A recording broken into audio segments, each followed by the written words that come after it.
আউযু বিল্লাহি মিনাশ শাইতানির রাজিম। বিসমিল্লাহির রহমানির রহিম। আলহামদুলিল্লাহ, আসসালাতু ওয়াসসালামু আলা রাসূলিল্লাহ ওয়া আলা আলিহি ওয়া সাহবিহি ওয়া মান ওয়ালা। রব্বানা জিদনা ইলমা, রাব্বি ইশরাহ লি সাদরি ওয়া ইয়াসসির লি আমরি ওয়াহলুল উকদাতাম মিন লিসানি ইয়াফকাহু কওলি। রব্বি ইয়াসসির ওয়া লা তুআসসির ওয়া তাম্মিম আলাইনা বিল খায়র।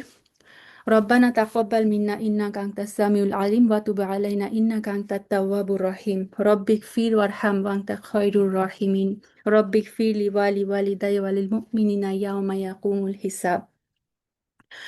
আলহামদুলিল্লাহ, আলহামদুলিল্লাহ, আল্লাহ আজ্জা ওয়া জাল্লার কাছে অসংখ্য অসংখ্য শুকরিয়া জানাচ্ছি। তিনি আমাদেরকে আবারও কোরআনের একটি মজলিসে একত্রিত হবার তৌফিক দিয়েছেন। ওয়ামা তৌফিকি ইল্লা বিল্লাহ। আল্লাহ সুবহানাহু ওয়া তাআলা যেন আমাদের পক্ষ থেকে কবুল করে নেক। এই মাজলিসের যে সময়টুকু আমরা দিব সেটার জন্য যেন আল্লাহ সুবহানাহু ওয়া তাআলা আমাদেরকে উত্তম পুরস্কার দান করেন।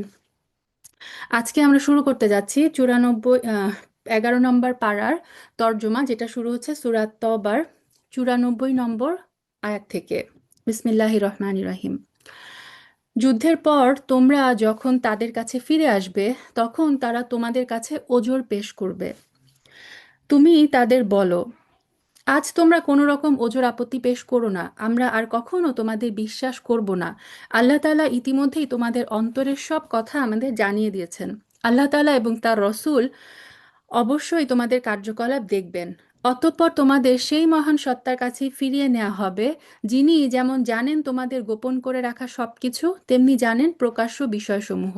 তারপর তিনি সেই আলোকে তোমাদের বলে দিবেন দুনিয়ার জীবনে তোমরা কি কাজ করেছিলে। সো এখানে আমরা এই যে তাবুকের যুদ্ধ নিয়ে পড়ছিলাম। যখন তোমরা তাদের কাছে ফিরে আসবে, তখন তারা আল্লাহ তাআলার নামে কসম করে তোমাদেরকে বলবে, তোমরা যেন তাদের ব্যাপারটা উপেক্ষা করো। হ্যাঁ, তোমরা ওদের উপেক্ষাই করো, কেননা ওরা হচ্ছে চিন্তা এবং কর্মের দিক থেকে নাপাক। তাদের ঠিকানা হচ্ছে জাহান্নাম। দুনিয়ায় তারা যা কিছু করে করে এসেছে, এটাই হচ্ছে তার যথার্থ বিনিময়। তো আল্লাহ সুবহানাহু ওয়া তাআলা এখানে বলে দিলেন যে যে সমস্ত লোকেরা পিছনে রয়ে গিয়েছিল, মানে জিহাদে যেতে অস্বীকৃতি জানিয়েছিল, আপনি যখন ফিরে আসবেন মদিনায় তাবুকের যুদ্ধ থেকে, এরা আপনার কাছে আসবে এবং বিভিন্ন মিথ্যা কসম খেয়ে বলবে, ইয়া রাসূলুল্লাহ, আমি এটার জন্য যেতে পারি নাই, ওইটার জন্য যেতে পারি নাই। আল্লাহ বলেন, আপনি ওদেরকে উপেক্ষা করেন। এদের সব ওজর হচ্ছে মিথ্যা, বাট আপনি এদেরকে জাস্ট উপেক্ষা করেন, কারণ এদের আলটিমেট ঠিকানা হচ্ছে জাহান্নাম। আল্লাহ সুবহানাহু ওয়া তাআলা ওইখানে এদের শাস্তি দিবেন। এরা তোমাদের কাছে এজন্য কসম করে যেন তোমরা পুনরায় তাদের উপর সন্তুষ্ট হয়ে যাও। অর্থাৎ তারা রাসূল সাল্লাল্লাহু আলাইহি সাল্লামকে কনভিন্স করার চেষ্টা করে যাতে মুমিনরা এবং রাসূল সাল্লাল্লাহু আলাইহি সাল্লাম এদের উপর সন্তুষ্ট হয়ে যায়।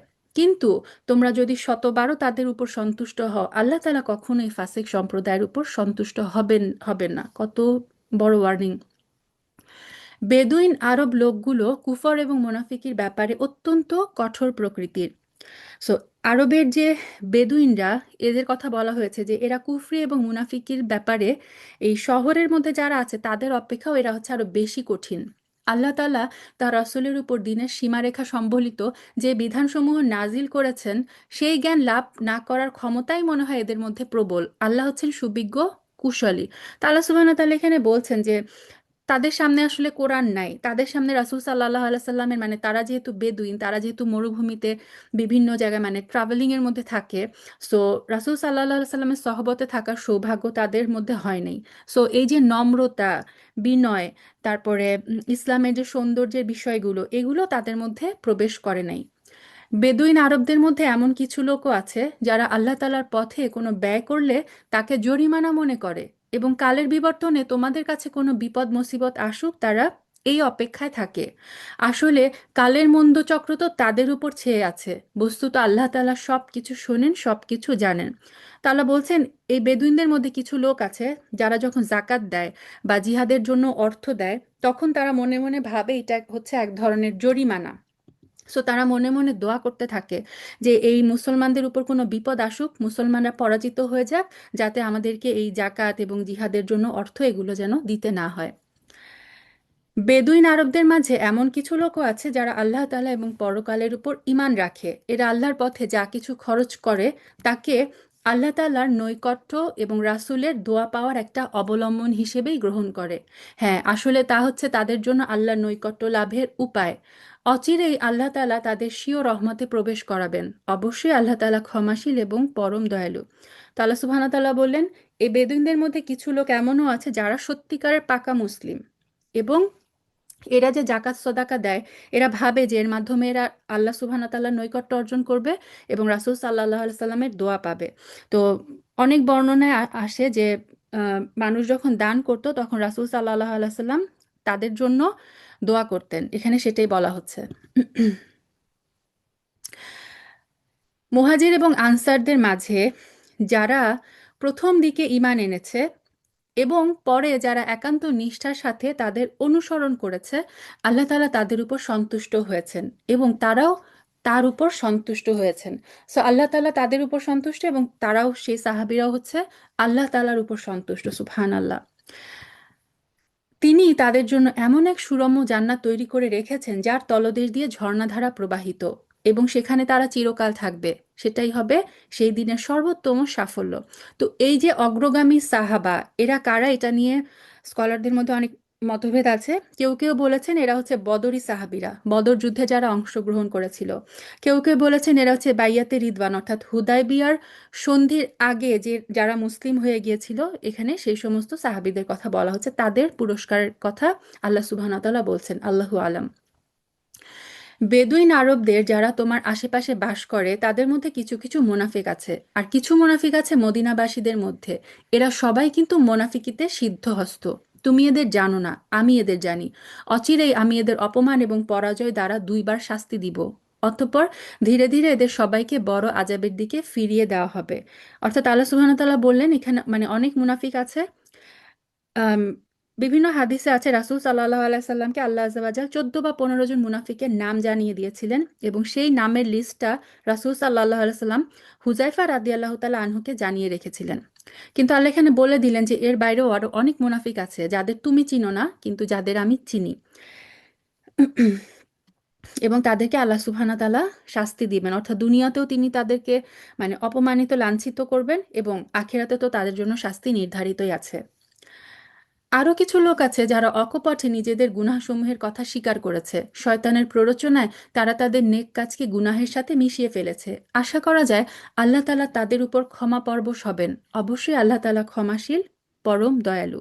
আচ্ছা, এখানে এই যে তাবুক যুদ্ধে 10 জন মুমিন বান্দা ছিলেন আল্লাহ সুবহানাহু ওয়া তাআলা, যারা বিনা ওজরে তাবুক যুদ্ধে অংশগ্রহণ করেন নাই। সেই 10 জন মুমিনের মধ্যে 7 জন মসজিদের যে খুঁটি, মসজিদের নববীর খুঁটির সাথে নিজেদেরকে বেঁধে ফেললো। মানে তারা পরে এত অনুতপ্ত হলো যে নিজেদের অনুতাপ অনুশোচনায় তারা নিজেরাই নিজেদের শাস্তি দিল, মসজিদের খুঁটির সাথে তারা নিজেদেরকে বেঁধে ফেললো। তো ইবনে আব্বাস রাদিয়াল্লাহু আনহুমা বলেন যে আম, রাসূল সাল্লাল্লাহু আলাইহি সাল্লাম যখন ফিরে আসলেন তখন জিজ্ঞেস করলেন যে এরা নিজেদেরকে খুঁটির সাথে বেঁধে রেখেছে কেন, এদের কি হয়েছে? তখন সাহাবায়ে কেরামরা বললেন যে এরা হচ্ছে আবু লুবাবা এবং তার সাথী। তারা আপনার সাথে যাওয়া থেকে পিছনে ছিল, মানে আপনার সাথে তারা এই তাবুকের যুদ্ধে অংশগ্রহণ করে নাই, এবং তারা নিজেদেরকে নিজেরা এই বলে বেঁধে নিয়েছে যে পর্যন্ত রাসূল সাল্লাল্লাহু আলাইহি সাল্লাম নিজে আমাদের বাঁধন খুলে দিবেন এবং আমাদের ওজর কবুল করবেন, ততক্ষণ আমাদেরকে যেন কেউ না খুলে। তো তখন রাসূল সাল্লাল্লাহু আলাইহি সাল্লাম বললেন যে আমিও তাদের বাঁধন খুলবো না, ওজর গ্রহণ করব না, যতক্ষণ না আল্লাহ তাদের নিজেদের ছেড়ে দেন। অর্থাৎ আল্লাহ সুবহানাহু ওয়া তাআলা যতক্ষণ তাদের ব্যাপারে কোনো ডিসিশন না জানান, আমি এই বাঁধন খুলে দিব না। কারণ তারা আমার থেকে বিমুখ ছিল, মুসলিমদের সাথে যুদ্ধে যায়নি। যখন তাদের কাছে এই কথা পৌঁছালো, তারাও বলল যে হ্যাঁ, আমরা আল্লাহ সুবহানাহু ওয়া তাআলার ডিসিশনের জন্য মানে অপেক্ষা করলাম। এরপর হচ্ছে এই আয়াত নাজিল হয়। এই আয়াত নাজিল হয়, আল্লাহ সুবহানাহু ওয়া তাআলা এখানে বলে দিলেন যে তারা নিজেদের গুনাহসমূহের কথা স্বীকার করেছে, এবং এ কারণে তারা নিজেদের যে এত নেক কাজ তার সাথে কিছু গুনাহ মিশিয়ে ফেলেছে শয়তানের প্ররোচনায়। আশা করা যায় আল্লাহ তাদের উপর ক্ষমা পরবশ হবেন। সো আল্লাহ তাদের তওবা কবুল করলেন, এবং রাসূল সাল্লাল্লাহু আলাইহি সাল্লাম লোক পাঠিয়ে তাদেরকে এই তাদের যে মানে নিজেদেরকে যে বেঁধে ফেলেছিল সেটা থেকে তাদেরকে মুক্ত করে দিলেন। তুমি তাদের ধন সম্পদ থেকে জাকাত এবং সাদাকা গ্রহণ করো, এটা তাদের পাকসাফ করে দিবে, তুমিও তাদের তা দিয়ে পরিশোধিত করে দিবে। তুমি তাদের জন্য দোয়া করবে, অবশ্যই তোমার দোয়া তাদের জন্য হবে পরম সান্ত্বনার। আল্লাহ তাআলা সবকিছু শোনেন এবং সবকিছু জানেন। তো মুফাসসিরগণ বলেন যে এই যে যাদের যে সাতজনের তওবা আল্লাহ সুবহানাহু ওয়া তাআলা কবুল করেছিলেন, তারা পরে এসে মানে সাদাকা করলো এবং রাসূল সাল্লাল্লাহু আলাইহি সাল্লামকে বলল যে ইয়া রাসূলুল্লাহ, এগুলো আমাদের সম্পদ, এগুলো গ্রহণ করে আমাদের পক্ষ থেকে আপনি সাদাকা নেন এবং আমাদের জন্য আল্লাহর কাছে ক্ষমার দোয়া করেন। তো তখন রাসূল সাল্লাল্লাহু আলাইহি সাল্লাম বললেন যে আমাকে এই নির্দেশ দেওয়া হয়নি। তার পরিপ্রেক্ষিতে আল্লাহ সুবহানাহু ওয়া তাআলা এই আয়াতটা নাজিল করে দিলেন যে তুমি তাদের সম্পদ গ্রহণ করো এবং তুমি তাদের জন্য দোয়া করো। সুবহানাল্লাহ। তো সত্যিকারের তওবা করলে আল্লাহ সুবহানাহু ওয়া তাআলা কিভাবে তওবা কবুল করেন, এটা কিন্তু সূরা তওবা আমাদেরকে শিক্ষা দেয়। সুবহানাল্লাহ। আল্লাহ যেন আমাদের সবাইকে তবাতুন নাসুহা করার তৌফিক দেন। আল্লাহুম্মা আমিন। তারা কি এই কথাটা জানে না যে আল্লাহ তাআলা কত মহান, তিনি তার বান্দাদের তওবা কবুল করেন এবং তিনি জাকাত এবং সাদাকা গ্রহণ করেন? নিশ্চয়ই আল্লাহ তাআলা তওবা গ্রহণকারী এবং পরম দয়ালু। রাসূল সাল্লাল্লাহু আলাইহি সাল্লাম বলেছেন যে তোমাদের কেউ যখন তোমাদের পবিত্র সম্পদ থেকে একটা খেজুরও সদাকা করো, আল্লাহ সুবহানাহু ওয়া তাআলা সেটা নিজ ডান হাতে গ্রহণ করেন, অর্থাৎ তিনি সেটা কবুল করেন। তারপর সেটা আল্লাহর হাতে এমনভাবে বেড়ে উঠে যেন পাহাড়ের মতো প্রকাণ্ড হয়ে যায়। সো কেউ একটা তার মানে হালাল সম্পদ থেকে কেউ যদি একটা খেজুর পরিমাণও সদাকা করে, আল্লাহ সুবহানাহু ওয়া তাআলা কি করেন, তার রহমতে, তার বারাকায় সেই খেজুর পরিমাণ সদাকাটাকেও পাহাড়ের সমান নেকিতে পরিবর্তন করে দেন। সুবহানাল্লাহ, আলহামদুলিল্লাহ, আলহামদুলিল্লাহ। এই রমাদানে যেন আমরা বেশি বেশি সাদাকা করি বোনেরা। হে নবী, তুমি বলো তোমরা ভালো কাজ করো, অবশ্যই আল্লাহ তাআলা, তার রাসূল এবং মুমিনরা তোমাদের ভবিষ্যৎ কর্মকাণ্ড পর্যবেক্ষণ করবেন। তারপর মৃত্যুর পর তোমাদের সবাইকে এমন এক সত্তার দিকে ফিরিয়ে দেওয়া হবে যিনি দেখা অদেখা জানা অজানা সবকিছু সম্পর্কে সম্যক অবগত। তারপর তিনি তোমাদের বলে দিবেন দুনিয়ার জীবনে তোমরা যা কিছু করেছিলে। আরও কিছু লোক আছে যাদের ব্যাপারে এখনও আল্লাহ তাআলার সিদ্ধান্তের আশা করা হচ্ছে, তিনি তাদের হয় শাস্তি দিবেন, না হয় তিনি তাদের উপর দয়াপরবশ হবেন। বস্তুত আল্লাহ তাআলা হচ্ছেন সুবিজ্ঞ কুশলী।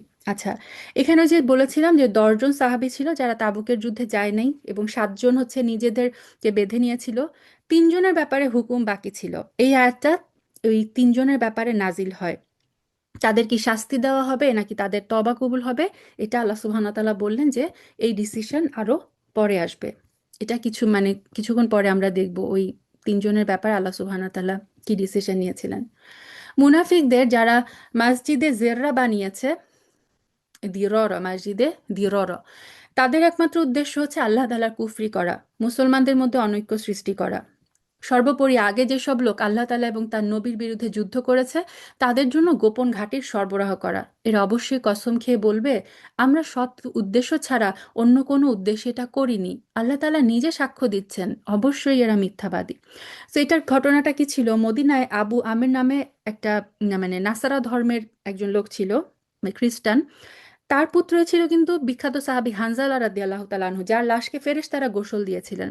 তো এই হানজালা রাদিয়াল্লাহু তাআলা আনহুর বাবা, তিনি হচ্ছে ওই গোমরাহি আর নাসারা ধর্মেই প্রতিষ্ঠিত ছিল, সে ইসলাম ধর্ম গ্রহণ করেনি। তো রাসূল সাল্লাল্লাহু আলাইহি সাল্লামের কাছে সে মদিনায় উপস্থিত হয়ে ইসলামের বিরুদ্ধে অনেক উল্টাপাল্টা কথা বলে। রাসূল সাল্লাল্লাহু আলাইহি সাল্লাম তার জবাবও দেন, কিন্তু তারপরও সেই হতভাগ্য মানে তার শিক্ষা হয় না। সে বলে যে আমাদের 2 জনের মধ্যে যে মিথ্যুক সে যেন অভিশপ্ত এবং আত্মীয় স্বজন থেকে বিচ্ছিন্ন হয়ে মৃত্যুবরণ করে। এরপরে সে করে কি, সিরিয়ায় চলে যায়। ওইখান থেকে সে করে কি, সিরিয়া ছিল তখন খ্রিস্টানদের আর কি কেন্দ্রস্থল। ওইখান থেকে সে ষড়যন্ত্র শুরু করে, মদিনার যে মুনাফিক তাদের কাছে সে চিঠি লেখে যে রোমান সম্রাট মদিনা অভিযান করতে পারে, কিন্তু রোমান সম্রাটের সাহায্যার্থে তোমরা একটা দল গঠন করো, মানে মুনাফিকরা তোমরা মদিনার ভিতর থেকে তোমরা একটা মানে যে রাজাকার বাহিনীর মতো আমরা চিন্তা করতে পারি, যে তোমরা ওইখানে একটা দল গঠন করো, তোমরা এক কাজ করো, মদিনায় একটা মসজিদ বানাও। আসলে এটা মসজিদ নামে মসজিদ থাকবে, কিন্তু সেটার মধ্যে হচ্ছে তোমরা যুদ্ধের সব সাজ সরঞ্জাম একত্রিত করবা, তোমরা ওইটা হবে তোমাদের আলোচনা পরামর্শের জায়গা। এবং তারা একটা মসজিদ মানে নাম কাওয়াস্তে একটা মসজিদ বানালো, সেটা ছিল এই যে মসজিদে দিরর। এবং তারা বলল যে আম, যাতে অন্য মুসলিমরা সন্দেহ না করে সে কারণে রাসূল সাল্লাল্লাহু আলাইহি সাল্লামকে তারা আমন্ত্রণ জানালো যে ইয়া রাসূলুল্লাহ, তারা এসে বুঝালো যে মসজিদে কুবা, এটা কুবার মধ্যে কুবায় মসজিদটা বানানো হয়। তো কুবায় তো অলরেডি মুসলমানদের প্রথম যে মসজিদ রাসূল সাল্লাল্লাহু আলাইহি ওয়াসাল্লাম হিজরতের পরে প্রথম মসজিদ নির্মাণ করেন, মসজিদে কুবা। তো তারা এসে বলে যে ইয়া রাসূলুল্লাহ, কুবার মসজিদটা আমাদের অনেকের জন্য অনেক দূরে হয়ে যায়, দুর্বল আর অসুস্থ লোকদের জন্য আহ, ওই মসজিদটা অনেক দূরে হয়ে যায়। তো আমরা এই কারণে আরেকটা মসজিদ বানাচ্ছি, আপনি এসে এখানে এক ওয়াক্তের নামাজ পড়েন, মানে উদ্বোধন টাইপের, যাতে মুসলিমরা কোনো সন্দেহ না করে যে হ্যাঁ রাসূল সাল্লাল্লাহু আলাইহি ওয়াসাল্লামও এখানে এসে নামাজ পড়িয়ে গেছেন। রাসূল সাল্লাল্লাহু আলাইহি ওয়াসাল্লাম তখন আসলে তাবুক যুদ্ধের প্রস্তুতিতে ব্যস্ত ছিলেন। তো তিনি ওয়াদা করেন যে ঠিক আছে, আমি তো সফরের প্রস্তুতি আছি, আমি যুদ্ধ থেকে ফিরে এসে ওই মসজিদে গিয়ে সলাত আদায় করব। তো তাবুক যুদ্ধ থেকে ফেরার পথে তিনি যখন মদিনার কাছাকাছি ছিলেন, তখন আল্লাহ সুবহানাহু ওয়া তাআলা তাকে রাসূল সাল্লাল্লাহু আলাইহি সাল্লামের কাছে এই আয়াত নাজিল করে মুনাফিকদের যে উদ্দেশ্য সেটা ক্লিয়ার করে দেন, এবং তিনি নির্দেশ দেন, এই যে 108 নম্বর আয়াত আল্লাহ সুবহানাহু ওয়া তাআলা নির্দেশ দিচ্ছেন, এবাদতের উদ্দেশ্যে কখনো তুমি সেখানে দাঁড়াবে না। অর্থাৎ রাসূল সাল্লাল্লাহু আলাইহি সাল্লামকে আল্লাহ নির্দেশ দিলেন তুমি ওই মসজিদে যাবে না, যে ওইখানে নামাজ পড়বে না। কারণ কি, যেই মসজিদ প্রথম দিন থেকেই তাকওয়ার উপর প্রতিষ্ঠিত হয়েছে সেই মসজিদের অধিকার বেশি। এখানে কোন মসজিদ বলা হচ্ছে, কোন স্কলাররা বলেছেন এখানে কুবা মসজিদের কথা বলা হচ্ছে অথবা মসজিদে নববীর কথা। তুমি সেখানে দাঁড়াবে।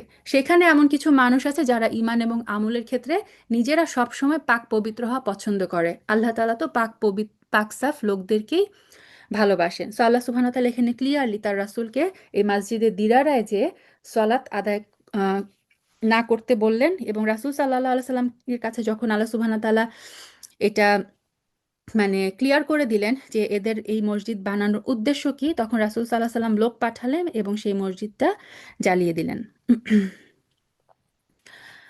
আচ্ছা, 109 নম্বর, যে ব্যক্তি তার ঘরের ভিত্তি স্থাপন করেছে আল্লাহর ভয় এবং সন্তুষ্টির উপর, সেই ব্যক্তি উত্তম, নাকি যে ব্যক্তি তার ঘরের ভিত্তি দাঁড় করিয়েছে পতনমুখ এক গর্তের কিনারায় এবং যা তাকে সহ অচিরেই জাহান্নামের আগুনে গিয়ে পড়বে?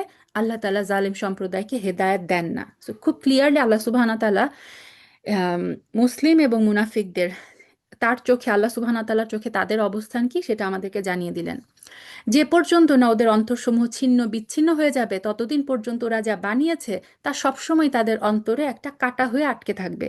আল্লাহ তাআলা তো সর্বজ্ঞ, তিনি প্রজ্ঞাময়। অবশ্যই আল্লাহ তাআলা মুমিনদের কাছ থেকে তাদের জান এবং তাদের মাল খরিদ করে নিয়েছেন, যেন এর বিনিময়ে তাদের জন্য জান্নাত নির্দিষ্ট থাকে। এটা খুব অসাধারণ একটা আয়াত। ইন্নাল্লাহা আশতারা মিনাল মুমিনিনা আনফুসাহুম ওয়া আমওয়ালুহুম বিআন্না লাহুম জান্নাত। সো আমরা যদি নিজেদেরকে মুমিন বলে দাবি করি, আমাদের জান আমাদের মাল কিন্তু কিচ্ছু আমাদের না, আল্লাহ আমাদের কাছ থেকে এটা কিনে নিয়েছেন। এর বিনিময়ে তিনি কি দান করবেন? জান্নাত। সুবহান আল্লাহ। মুসলিমদেরকে বলা হচ্ছে যে এই যে ক্রয় বিক্রয়, এই যে সওদা তোমাদের জন্যই লাভজনক, তোমাদের জন্যই বরকতময়। আল্লাহ এত রহমানুর রহিম, আমরা প্রত্যেকটা মানুষ কিন্তু শূন্য হাতে জন্ম নেই। আল্লাহ সুবহানাহু ওয়া তাআলা আমাদেরকে অর্থের মালিক করেন, এবং তার নিজের হাতে দেওয়া সেই অর্থ আমরা যখন আবার তার রাস্তায় ব্যয় করি, সেটার বিনিময়ে তিনি আবার আমাদেরকে জান্নাত দান করেন। তো ওমর রাদিয়াল্লাহু তাআলা আনহু বলতেন যে এটা হচ্ছে অভিনব এক বেচা কেনা, মাল এবং মূল্য উভয় তোমাদেরকে আল্লাহ দিয়ে দিলেন। সুবহান আল্লাহ। এবং হাসান বসরি রাহিমাহুল্লাহ বলতেন যে লক্ষ্য করো যে এটা কেমন এক লাভজনক সওদা, যা আল্লাহ তাআলা সকল মুমিনের জন্য সুযোগ করে দিয়েছেন। So, আমরা যদি আমাদের জান এবং মালকে আল্লাহর রাস্তায় ব্যয় করি, আল্লাহ সুবহানাহু ওয়া তাআলা এর বিনিময়ে জান্নাতের নিশ্চয়তা দিয়েছেন। আলহামদুলিল্লাহ, আলহামদুলিল্লাহ। আচ্ছা,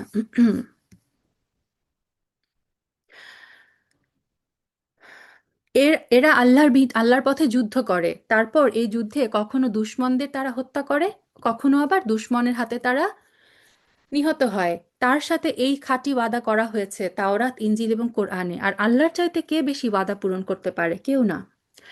অতএব হে মুমিনরা, তোমরা তার সাথে যে কেনাবেচার চুক্তি সম্পন্ন করলে তার জন্য সুসংবাদ গ্রহণ করো, কেননা এটাই হচ্ছে এক মহা সাফল্য। যারা আল্লাহর দরবারে তওবা করে, নিষ্ঠার সাথে তার ইবাদত করে, তার প্রশংসা করে, তার জন্য রোজা রাখে, তার জন্য রুকু সাজদা করে, অন্যদেরকে ভালো কাজের আদেশ দেয়, মন্দ কাজ থেকে বিরত রাখে, সর্বোপরি যারা আল্লাহ তাআলার নির্ধারিত হালাল হারামের সীমা রক্ষা করে, হে নবী, তুমি এই ধরনের মুমিনদের জান্নাতের সুসংবাদ দাও। সো এই সমস্ত গুণাবলীগুলো সেই সব মুমিনদের সাথে সম্পর্কিত যারা হচ্ছে পূর্বের আয়াতে আল্লাহ সুবহানাহু ওয়া তাআলা বললেন যে যারা তাদের জান এবং মাল আল্লাহর জন্য, আল্লাহর সাথে কেনা বেচা করেছে, তাদের জানমালের বিনিময়ে জান্নাতের। নবী এবং তার উপর যারা ঈমান এনেছে তাদের জন্য এটা মানায় না যে তারা মুশরিকদের জন্য কখনো মাগফিরাতের দোয়া করবে, এমনকি যদি তারা ঘনিষ্ঠ আত্মীয় হয়, বিশেষ করে যখন এটা পরিষ্কার হয়ে গেছে যে তারা আসলেই জাহান্নামের অধিবাসী। তো কোনো কোনো বর্ণনায় এসেছে যে এটা আম, রাসূল সাল্লাহ সাল্লামের চাচা যখন আবু তালেবের মৃত্যু হয়, তখন রাসূল সাল্লাহ সাল্লাম তার জন্য ক্ষমা প্রার্থনা করেছিলেন। তখন এই আয়াতটা নাজিল হয়। যে কোনো নবীর জন্য এটা মানায় না যে সে মুশরিকদের মাগফিরাতের জন্য দোয়া করবেন। এবং এই আয়াত নাজিলের পরে রাসূল সাল্লাহ সাল্লাম আর কোনো মুশরিকের জন্য, তার চাচার জন্য আর দোয়া করেন নাই। ইব্রাহিমের স্বীয় পিতার জন্য মাগফিরাতের ব্যাপারটি একটি ওয়াদার প্রতিপালন করা ছাড়া আর কিছুই ছিল না, যে ওয়াদা সে তার পিতার কাছে আগেই করে রেখেছিল। এটা আমরা সূরা মারিয়ামে দেখব যে ইব্রাহিম আলাইসাল্লাম তার বাবাকে বলেছিল যে আমি তোমার জন্য দোয়া চাইতে থাকবো, এবং এটার প্রেক্ষিতে ইব্রাহিম আলাইসাল্লাম, তার বাবা মুশরিক হলেও তার জন্য মাগফিরাতের দোয়া করেছিলেন।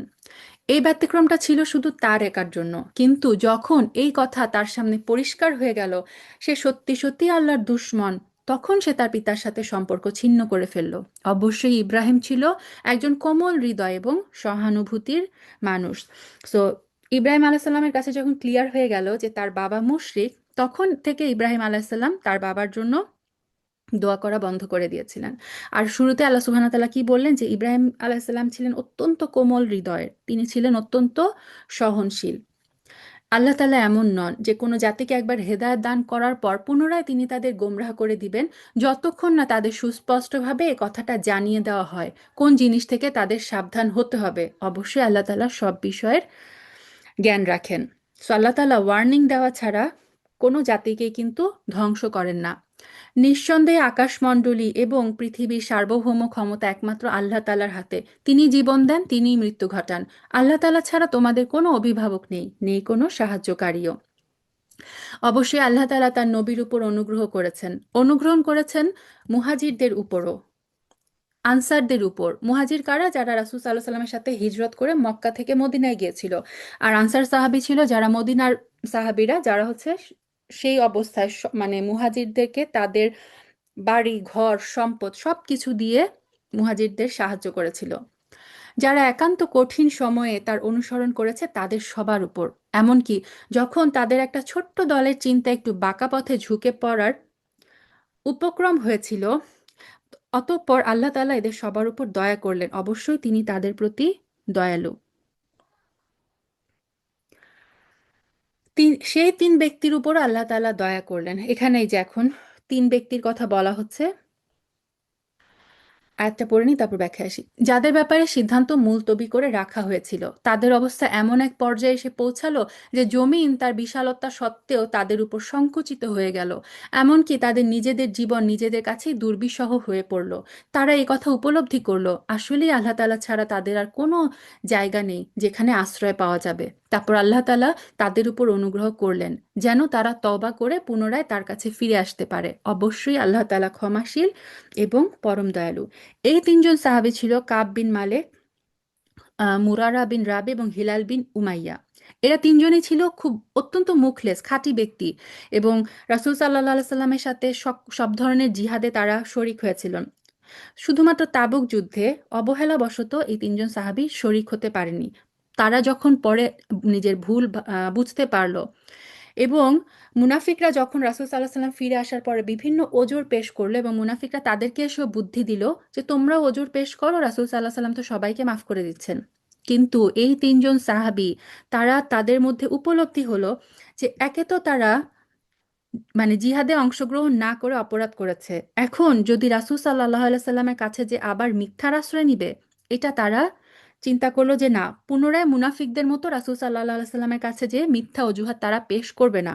তারা রাসূল সাল্লাল্লাহু আলাইহি সাল্লামের কাছে উপস্থিত হলেন এবং পরিষ্কারভাবে নিজেদের অপরাধ স্বীকার করে নিলেন যে ইয়া রাসূলুল্লাহ, আমাদের কোনো ওজর ছিল না, আমরা অবহেলাবশত আপনার সাথে যুদ্ধে অংশগ্রহণ করেনি। তো রাসূল সাল্লাল্লাহু আলাইহি সাল্লাম তাদের এই সিদ্ধান্ত নেওয়ার ব্যাপারটা আল্লাহর হাতে সোপর্দ করে দিলেন, এবং রাসূল সাল্লাল্লাহু আলাইহি সাল্লাম বলে দিলেন যে যেই পর্যন্ত আল্লাহর সিদ্ধান্ত এই তিনজন সাহাবীর ব্যাপারে না আসবে, সেই পর্যন্ত এই তিন ব্যক্তির সাথে সবাই সামাজিক সম্পর্ক ত্যাগ করবে, অর্থাৎ তাদেরকে মোটামুটি এক ঘরে করে দেওয়া হয়। ইভেন 40 দিন পর্যন্ত তাদেরকে নিজ নিজ স্ত্রী থেকেও পৃথক থাকার আদেশ দেওয়া হয়, অর্থাৎ তারা মানে পুরো ফ্যামিলি সমাজ টোটালি সবার কাছ থেকে এই তিনজন আলাদা হয়ে যায়। এবং এই 40 দিনের পরে আরো 10 দিন, এই 50 দিন তারা এই মানসিক ভাবে মানে এরকম একটা গেম, প্রত্যেকটা মুহূর্তে তারা অপেক্ষা করছিল যে কখন আল্লাহ সুবহানাহু ওয়া তাআলার ডিসিশন আসবে। সো 50 দিন পরে আল্লাহ সুবহানাহু ওয়া তাআলা তাদের তওবা কবুল করেন, এবং এই আয়াতের মাধ্যমে আল্লাহ সুবহানাহু ওয়া তাআলা তাদের যে তওবা তিনি কবুল করেছেন এটা সবাইকে জানিয়ে দিলেন। সুবহানাল্লাহ। হে ইমানদার ব্যক্তিরা, তোমরা আল্লাহ তাআলাকে ভয় করো, সর্বদা সত্যবাদীদের সাথে থাকো। সত্যবাদীদের সাথে থাকতে বলা হয়েছে কারণ যে ব্যক্তির মাঝে আল্লাহভীতি থাকবে সে কিন্তু সত্যবাদী হবে। আর যে ব্যক্তি মিথ্যুক, আস্তে আস্তে কিন্তু তার মনের ভিতর থেকে আল্লাহভীতিটাও চলে যাবে।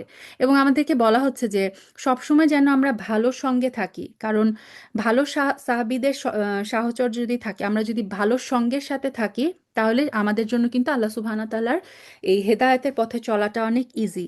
আর যে ব্যক্তি মানে যার সঙ্গটাই হয় খারাপ, আশেপাশের সঙ্গীরা হয় খারাপ, তাদের ইনফ্লুয়েন্সে সে কিন্তু খুব সহজেই সিরাত মুস্তাকিম থেকে শয়তান তাকে খুব সহজেই কিন্তু পথচ্যুত করে ফেলতে পারে।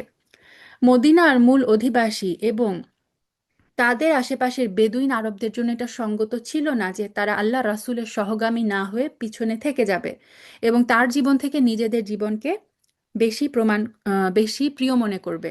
আসলে এটা এই জন্য যে আল্লাহ তাআলার পথে তাদের যে তৃষ্ণা, ক্লান্তি, ক্ষুধায় কষ্ট পাওয়া তা তাদের নেক আমলের মধ্যে শামিল হবে। এখানে আল্লাহ সুবহানাহু ওয়া তাআলা বললেন যে তাবুকের যুদ্ধে যারা মানে এত কঠিন একটা জার্নি, এবং আহ, যে সমস্ত সাহাবীরা সঙ্গী হয়েছিলেন রাসূল সাল্লাল্লাহু আলাইহি সাল্লাম, তারাই সব কিছু জেনে শুনে কিন্তু রাসূল সাল্লাল্লাহু আলাইহি সাল্লামের সাথে জিহাদে অংশগ্রহণ করেছিলেন।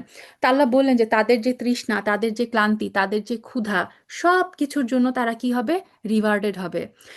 এমন কোন স্থানে তারা যাবে যেখানে যাওয়ায় তাদের উপর কাফিরদের ক্রোধ আসবে, মোকাবেলার সময় শত্রুদের কাছ থেকে তারা কিছু সম্পদ লাভ করবে।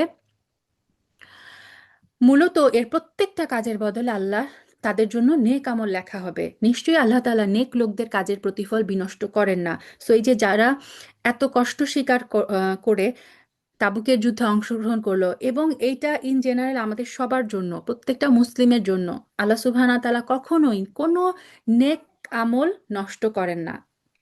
ইন্নাল্লাহা লা ইউদিউ আজরাল মুহসিনিন। সো আমরা যদি আমাদের নিয়ত যদি সাফ থাকে, আমাদের বিন্দু পরিমাণ সৎ আমলের পুরস্কারও কিন্তু আল্লাহ সুবহানাহু ওয়া তাআলা দিবেন।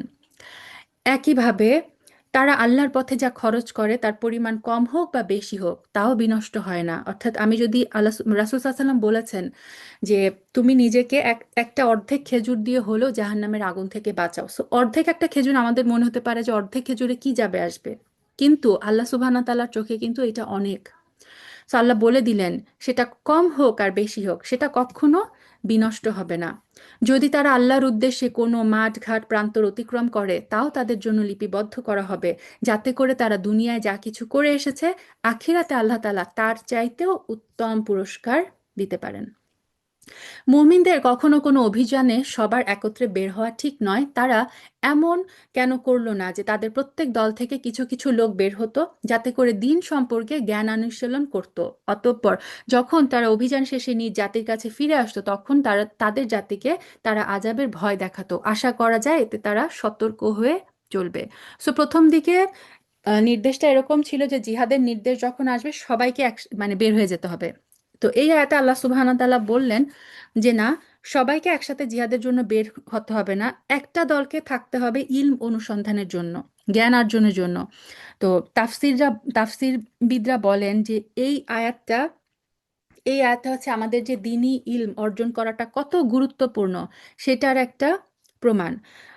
রাসূল সাল্লাল্লাহু আলাইহি সাল্লাম অনেক অনেক হাদিস আছে যেটা হচ্ছে জ্ঞান অর্জনের যে আম, ইসলামে জ্ঞান অর্জনকে যে কি পরিমাণে উৎসাহিত করা হয়েছে।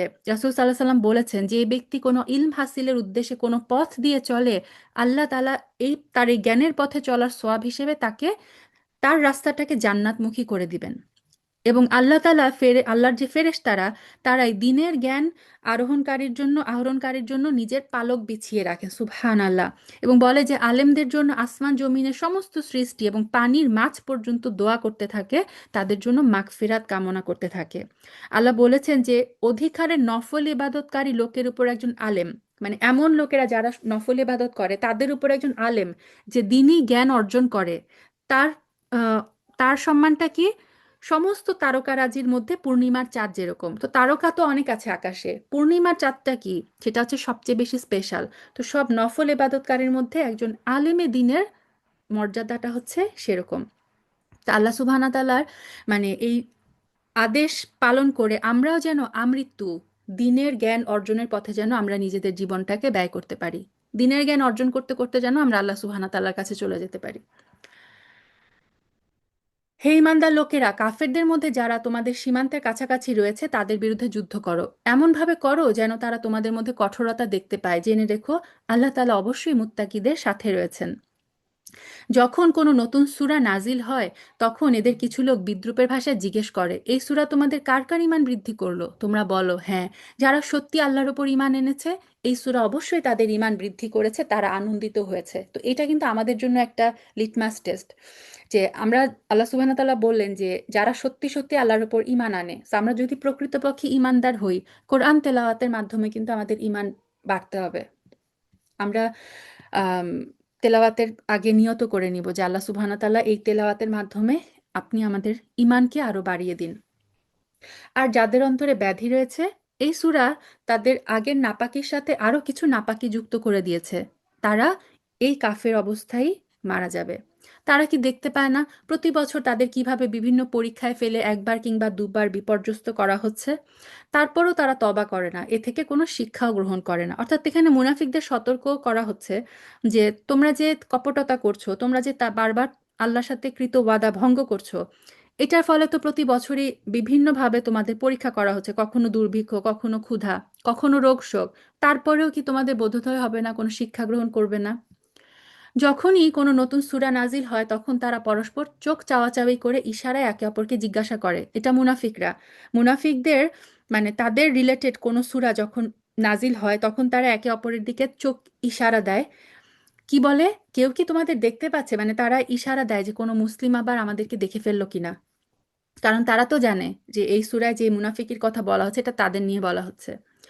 তারপর তারা হেদায়েত থেকে ফিরে যায়। আল্লাহ তাআলা তাদের অন্তরকে এভাবেই সত্য থেকে ফিরিয়ে দিয়েছেন, কেননা এরা হচ্ছে এমন সম্প্রদায়ের লোক যারা কিছুই অনুধাবন করে না।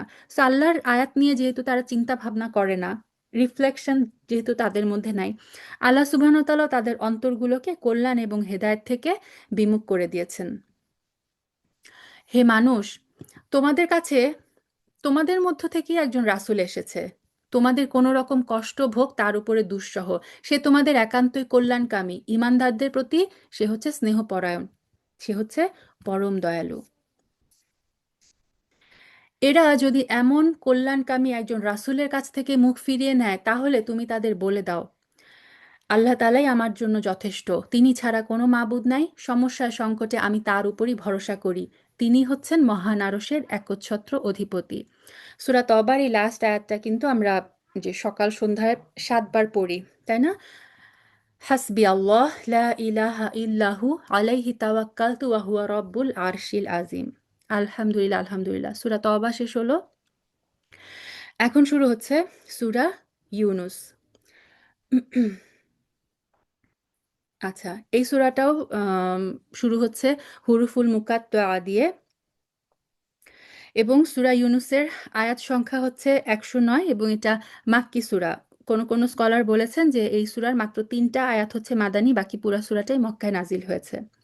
এবং সূরা ইউনুস কেন নামকরণ করা হয়েছে? সূরার ৯৮ নাম্বার আয়াতে ইউনুস আলাইহিস সালামের নামটা এসেছে এবং সেখান থেকেই সূরার নামকরণ করা হয়েছে সূরা ইউনুস। বিসমিল্লাহির রহমানির রহিম। আলিফ লাম র, এগুলো হচ্ছে একটি জ্ঞানগর্ভ গ্রন্থের আয়াত। মানুষের জন্য এটা কি আসলে একটা আশ্চর্যের বিষয় ছিল যে আমি তাদের মধ্য থেকে তাদেরই মতো একজন মানুষের কাছে ওহী পাঠিয়েছি? সূরা তবার লাস্টের দিকেও কিন্তু আল্লাহ সুবহানাহু ওয়া তাআলা এই বললেন, তাই না, যে তোমাদের কাছে আমি তোমাদের মধ্য থেকে একজন মানুষকে রাসূল হিসেবে পাঠিয়েছি, যাতে কি সে তোমাদের কালচার জানে, সে তোমাদের ভাষা জানে, সে তোমাদের সবকিছু জানে। সো তোমরা তার কাছ থেকে তার সবকিছু অনুসরণ করাটা তোমাদের জন্য ইজি হবে, যেন সে মানুষকে সেটা দিয়ে কি করতে পারে, জাহান্নাম সম্পর্কে সাবধান করে দিতে পারে। আবার যারা এই ওহির উপর ঈমান আনে তাদেরকে এই মর্মে সুসংবাদ দিতে পারে যে তাদের জন্য তাদের মালিকের কাছে উঁচু মর্যাদা রয়েছে। কাফেররা আশ্চর্যান্বিত হয়ে বলে, নিঃসন্দেহে এই ব্যক্তি হচ্ছে সুস্পষ্ট জাদুকর। সো রাসূল সাল্লাল্লাহু আলাইহি সাল্লামকে তারা যে অনেকগুলো মানে মিথ্যা অপবাদ দিত, সেটার মধ্যে একটা ছিল তারা বলতো যে রাসূল সাল্লাল্লাহু আলাইহি সাল্লাম হচ্ছেন জাদুকর। হে মানুষ, নিঃসন্দেহে তোমাদের রব আল্লাহ তাআলা, যিনি আকাশ এবং পৃথিবীকে 6 দিনে সৃষ্টি করেছেন, তারপর আরশে তিনি সমাসীন হয়েছেন। তিনি তার কাজ নিজের হাতে নিয়ন্ত্রণ করেন, কেউই তার অনুমতি ছাড়া কারো সুপারিশকারী হতে পারে না।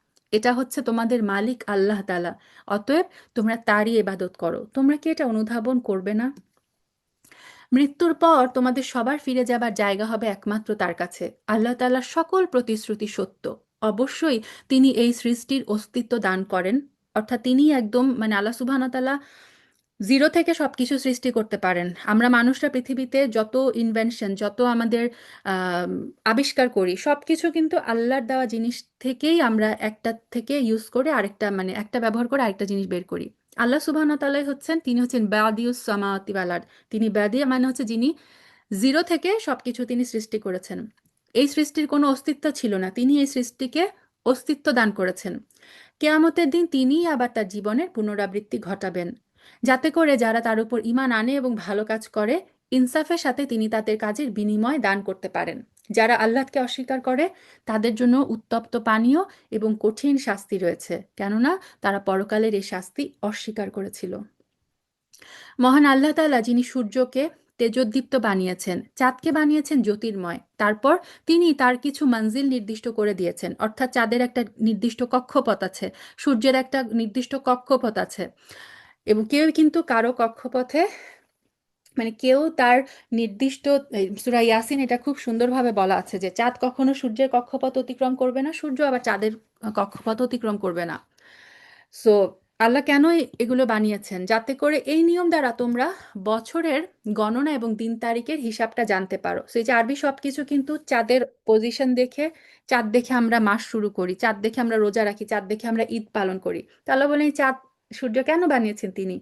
যাতে করে তোমরা দিন তারিখের হিসাব জানতে পারো। আসলে আল্লাহ তাআলা যা কিছু সৃষ্টি করেছেন তার কোনোটাই তিনি অনর্থক করেননি। যারা সৃষ্টি রহস্য সম্পর্কে জানে, তাদের জন্য তিনি নিদর্শনগুলো খুলে খুলে বর্ণনা করেন। অবশ্যই দিন এবং রাতের পরিবর্তনে এবং আল্লাহ তাআলা যা কিছু আসমান এবং জমিনের মাঝে সৃষ্টি করেছেন, তার প্রত্যেকটা জিনিসের মাঝে এমন জাতির জন্য আল্লাহ তাআলাকে চেনার নিদর্শন রয়েছে, যারা তাকওয়া অবলম্বন করে। সো আমরা যদি মুত্তাকি হই, তাহলেই আমরা আল্লাহ সুবহানাহু ওয়া তাআলার এই যে মানে চারপাশে যত আয়াত, সেগুলো বুঝতে পারবো। অবশ্যই যারা মৃত্যুর পর আমার সাথে সাক্ষাতের প্রত্যাশা করে না, যারা এই পার্থিব জীবন নিয়েই সন্তুষ্ট এবং এখানকার সবকিছু নিয়েই পরিতৃপ্ত, সর্বোপরি যারা আমার নিদর্শন থেকে গাফেল থাকে, তারা হচ্ছে সেই সব লোক যাদের ঠিকানা হবে জাহান্নামের আগুন। এটা তাদের সেই কাজের বিনিময় যা তারা অর্জন করেছে। অপরদিকে যারা অবশ্যই আল্লাহর উপর ঈমান এনেছে, নেক কাজ করেছে, তাদের মালিক তাদের এই ঈমানের কারণেই তাদের সঠিক পথ দেখাবেন। সো আমরা যদি ঈমান আনি, সত্যি সত্যি ঈমান আনি, আল্লাহ সুবহানাহু ওয়া তাআলা বললেন যে ঈমানের কারণেই আল্লাহ সুবহানাহু ওয়া তাআলা সঠিক পথ দেখাবেন। তাদের তলদেশ দিয়ে অসংখ্য নিয়ামতে পরিপূর্ণ জান্নাতে সুপেয় ঝর্ণাধারা প্রবাহমান থাকবে। আল্লাহুম্মা ইন্না নাসআলুকাল জান্নাহ। এই সময় সেখানে তাদের একটিমাত্র ধ্বনিই থাকবে। সো জান্নাতে বলা হয়, জান্নাতে মানে মানুষ কি বলবে? মানুষ বলবে, হে আল্লাহ তাআলা, তুমি মহান, তুমি পবিত্র, সুবহানা সুবহানা। সেইখানে তাদের অভিবাদন হবে সালাম। সো তারা পরস্পরকে সালাম দিবে, ফেরেশতারাও তাদের উপরে সালাম দিবে। এবং বলা হয় যে জান্নাতীরা তাদের মুখে এমনভাবে তাসবিহ তাহমিদ করতে থাকবে, যেরকম শ্বাস প্রশ্বাস, আমরা কিন্তু শ্বাস প্রশ্বাসের সময় মানে স- এটা স্বয়ংক্রিয়ভাবেই হচ্ছে, অটোমেটিক্যালি হচ্ছে, ঠিক তেমনি জান্নাতীরা অটোমেটিক্যালি সারাক্ষণই তাদের মুখে এই তাসবিহ আর তাহমিদ করতে থাকবে।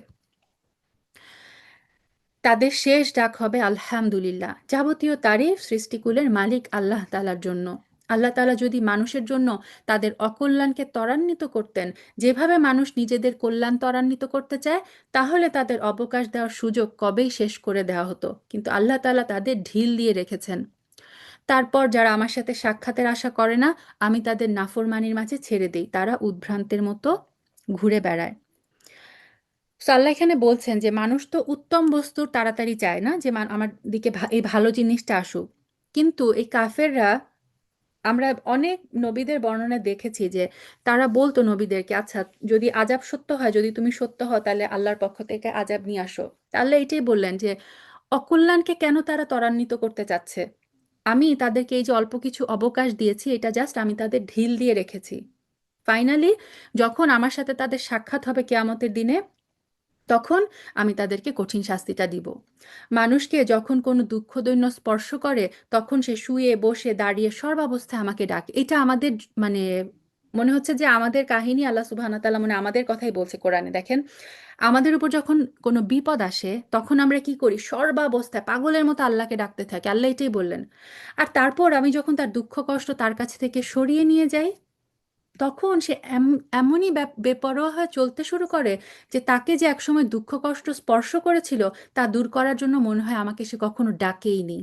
আল্লাহ আমাদেরকে মাফ করুক। সর্বাবস্থায় সুখে দুঃখে সর্বাবস্থায় যেন আমরা আল্লাহ সুবহানাহু ওয়া তাআলাকে ডাকতে থাকি। এভাবে যারা সীমা লঙ্ঘন করে, তাদের জন্য তাদের কাজকর্মকে শোভনীয় করে দেওয়া হয়েছে। তোমাদের আগে অনেক মানব গোষ্ঠীকে আমি ধ্বংস করে দিয়েছি। যখন তারা জুলুম করেছিল, তাদের কাছে সুস্পষ্ট নিদর্শন সহ তাদের রাসূলরা এসেছিল, কিন্তু তারা তাদের উপর ঈমান আনলো না। এভাবেই আমি নাফরমান জাতিদের তাদের জুলুমের প্রতিফল দিয়ে থাকি। আর তারপর আমি জমিনে তাদের জায়গায় তোমাদের খলিফা বানিয়েছি। অর্থাৎ এক একটা সম্প্রদায় চলে গেছে, তাদের পরে কিন্তু আল্লাহ সুবহানাহু ওয়া তাআলা অন্য এক সম্প্রদায় নিয়ে এসেছেন, যেন আমি দেখতে পাই তোমরা কি ধরনের আচরণ করো। সো যুগে যুগে আল্লাহ সুবহানাহু ওয়া তাআলা বিভিন্ন সম্প্রদায়কে এনেছেন তাদেরকে টেস্ট করার জন্য। হে নবী, যখন আমার সুস্পষ্ট আয়াতসমূহ তাদের পড়ে শোনানো হয়, তখন যারা মৃত্যুর পর তাদের সাথে আমার সাথে দেখা সাক্ষাতের আশা করে না, অর্থাৎ যারা এগুলোতে বিশ্বাস করে না, তারা উদ্ধত্যের সাথে বলে, এছাড়া অন্য কোনো কোরআন নিয়ে আসো। কত আস্পর্ধা!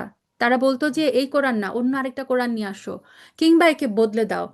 অথবা তারা বলতো যে তুমি মানে কোরআন আমাদের ইচ্ছা অনুযায়ী তোমরা এই কোরআনের মধ্যে তুমি এই কোরআনের মধ্যে পরিবর্তন নিয়ে আসো, কোরআনকে চেঞ্জ করে নিয়ে আসো।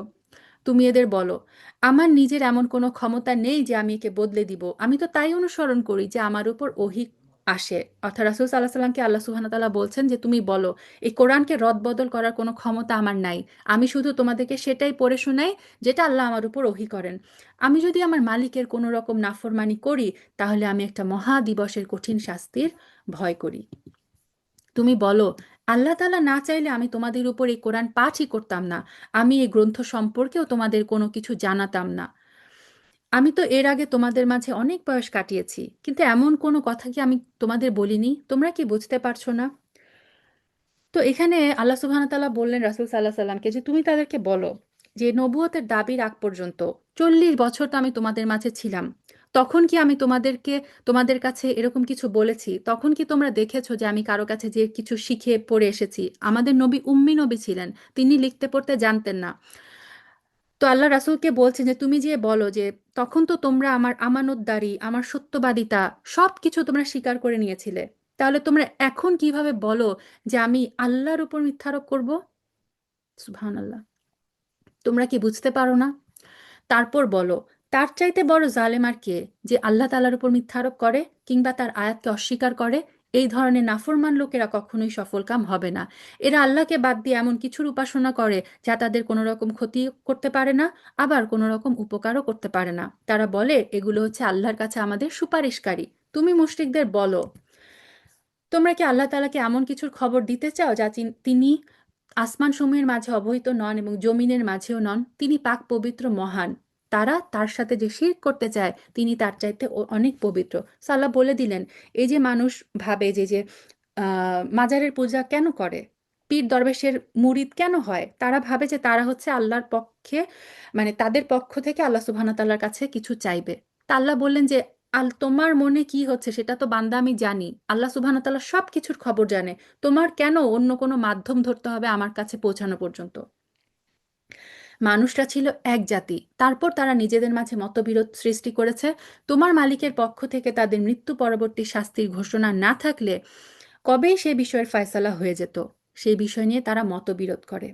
অর্থাৎ এই যে নূহ আলাইহিস সালাম পর্যন্ত আমরা জানি যে তাওহিদ প্রতিষ্ঠিত ছিল, কিন্তু শয়তান এই নূহ আলাইহিস সালামের এই জাতির মধ্যে সর্বপ্রথম হচ্ছে শিরকটা শুরু করে। তারা বলে তার মালিকের কাছ থেকে তার পাওনা তার উপর কোনো নিদর্শন অবতীর্ণ হয় না কেন? তুমি বলো, গায়েব সংক্রান্ত জ্ঞান একমাত্র আল্লাহ তাআলার জন্য। অতঃপর আল্লাহ সে গায়েবী ফয়সালার জন্য অপেক্ষা করো। আমিও তোমাদের সাথে প্রতীক্ষা করছি। সো আহ, সামুদ কি বলে, আম, বিভিন্ন জাতি যেমন বিভিন্ন নবীদের কাছে অনেক মোজেজার কথা বলতো, সেরকম মক্কার কাফেররা রাসূল সাল্লাহ সাল্লামকে এসে বলেছিল যে এই সাফা পাহাড়টাকে সোনার পাহাড়ে পরিবর্তন করে দেন, তারপর হচ্ছে আমরা আপনার উপর ঈমান আনবো। তো আল্লাহ সুবহানাহু ওয়া তাআলা বারবারই বলেছেন যে মোজেজা দেখানোর পরেও তারা যদি ঈমান না আনে, তখন হচ্ছে তাদের জন্য, তাদেরকে ওই মুহূর্তে আর কেউ আযাব থেকে রক্ষা করতে পারবে না। মানুষকে দুঃখ মুসিবত স্পর্শ করার পর যখন আমি তাদের করুণার স্বাদ ভোগ করাই, অর্থাৎ কোনো বিপদ আপদ আল্লাহ সুবহানাহু ওয়া তাআলা যখন বিপদ দূর করে দেন, তখন সাথে সাথেই আমার রহমতের নিদর্শন সমূহের সাথে তাদের চালাকি তারা চালাকি শুরু করে। অর্থাৎ বিপদ সরে যাওয়ার পরে আল্লাহ কোনো যখন নিয়ামত দেন, মানুষ কি করে? শুকরিয়া জ্ঞাপন করে না, বরং সেই নিয়ামত দিয়ে তারা আরো কুফরি এবং শিরক শুরু করে। হে নবী, তুমি বলো, কৌশলে আল্লাহ তাআলা সবার চাইতে বেশি তৎপর। অবশ্যই আমার পাঠানো ফেরেশতারা তোমাদের যাবতীয় কৌশলের কথা লিখে রাখে। তিনিই মহান আল্লাহ, যিনি তোমাদের জলস্থলে ভ্রমণ করান। এমনকি তোমরা যখন নৌকায় থাকো, নৌকাগুলো যখন তাদের নিয়ে অনুকূল আবহাওয়া চলতে থাকে, তখন নৌকার আরোহীরা এতে আনন্দিত হয়। হঠাৎ এগুলো ঝড়বাহী বাতাসের কবলে পড়ে, সব দিক থেকে তাদের উপর ঢেউ আসতে থাকে। তারা মনে করে এবার সত্যি এই বাতাস এবং ঢেউ দ্বারা তারা পরিবেষ্টিত হয়ে গেছে। আমরা সিচুয়েশনের কথা চিন্তা করি যে বাংলাদেশে ধরেন কোনো লঞ্চ স্টিমারে করে তারা যাচ্ছে, অথবা বড় একটা নৌকায় করে, হঠাৎ করে মাঝ নদীতে ঝড় আসলো, প্রচণ্ড ঢেউ। তখন তারা কি করে? তখন তারা একান্ত নিষ্ঠাবান বান্দা হয়ে আল্লাহকে ডাকে, হে আল্লাহ, যদি তুমি আমাদের এই মহা দুর্যোগ থেকে বাঁচিয়ে দাও, তাহলে অবশ্যই আমরা তোমার কৃতজ্ঞ বান্দাদের অন্তর্ভুক্ত হয়ে যাব। সো ওই ধরনের বিপদে পড়লে মুশরিক হোক, খ্রিস্টান হোক, ইহুদি হোক, সবাই কিন্তু এক আল্লাহকেই ডাকে। কারণ ওই যে ফিতরা, প্রত্যেক মানুষই কিন্তু অন্তরে জানে যে আসলে রব কিন্তু একজনই। তারপর যখন তিনি তাদের বিপর্যয় থেকে বাঁচিয়ে দেন, তখন তারা সাথে সাথেই অন্যায়ভাবে জমিনের নাফরমানি শুরু করে দেয়। অর্থাৎ আবার সেই শিরক, আবার সবকিছু আল্লাহর নাফরমানি করা তারা শুরু করে দেয়। হে মানুষ, শুনে রাখো, তোমাদের এই নাফরমানি মূলত তোমাদের নিজেদের উপরই পতিত হবে। মূলত এগুলো হচ্ছে দুনিয়ার অস্থায়ী সহায় সম্পদ। অতঃপর আমার কাছেই তোমাদের ফেরার জায়গা। সেদিন আমি তোমাদের বলে দিব দুনিয়ায় তোমরা কি করতে।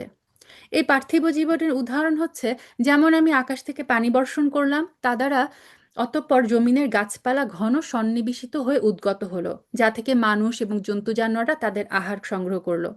তারপর জমিন তার সৌন্দর্যের রূপ ধারণ করলো, আপন সৌন্দর্যে সে শোভিত হলো।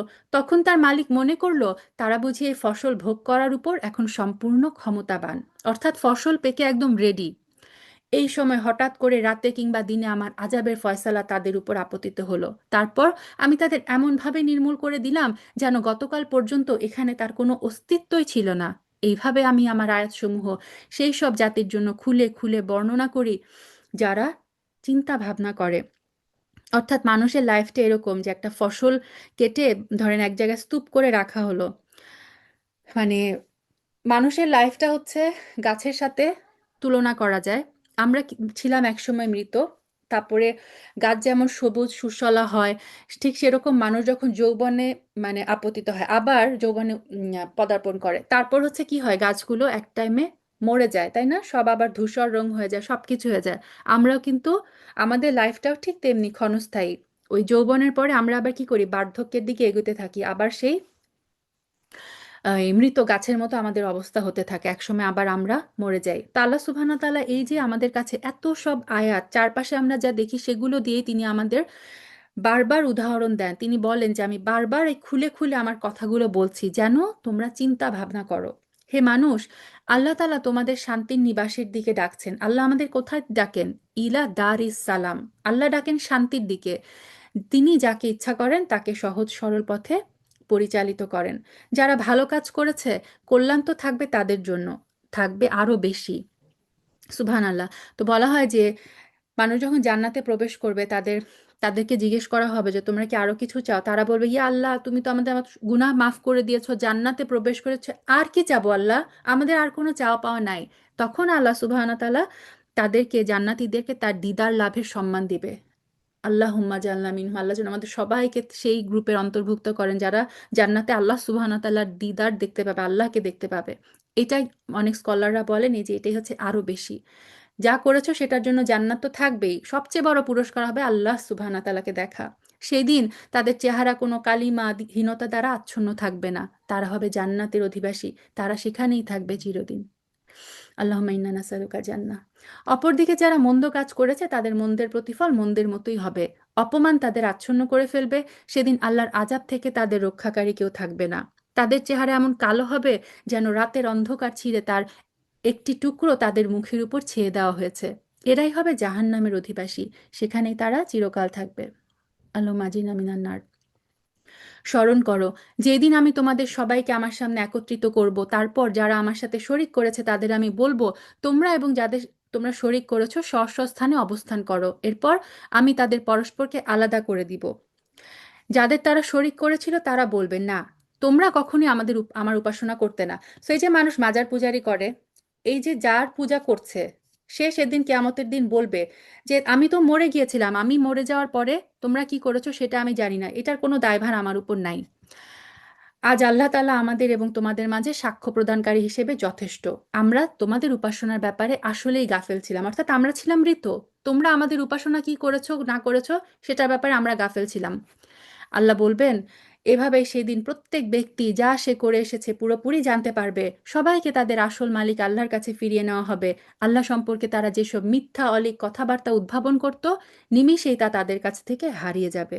হে নবী, তুমি বলো, কে তোমাদের আসমান জমিন থেকে জীবিকা সরবরাহ করেন? কে তোমাদের শোনা দেখা নিয়ন্ত্রণ করেন? কে জীবিত থেকে মৃত, আবার মৃত থেকে জীবিতকে বের করে আনেন? কে আছে এমন যিনি এসব কিছুর পরিকল্পনা প্রণয়ন করেন?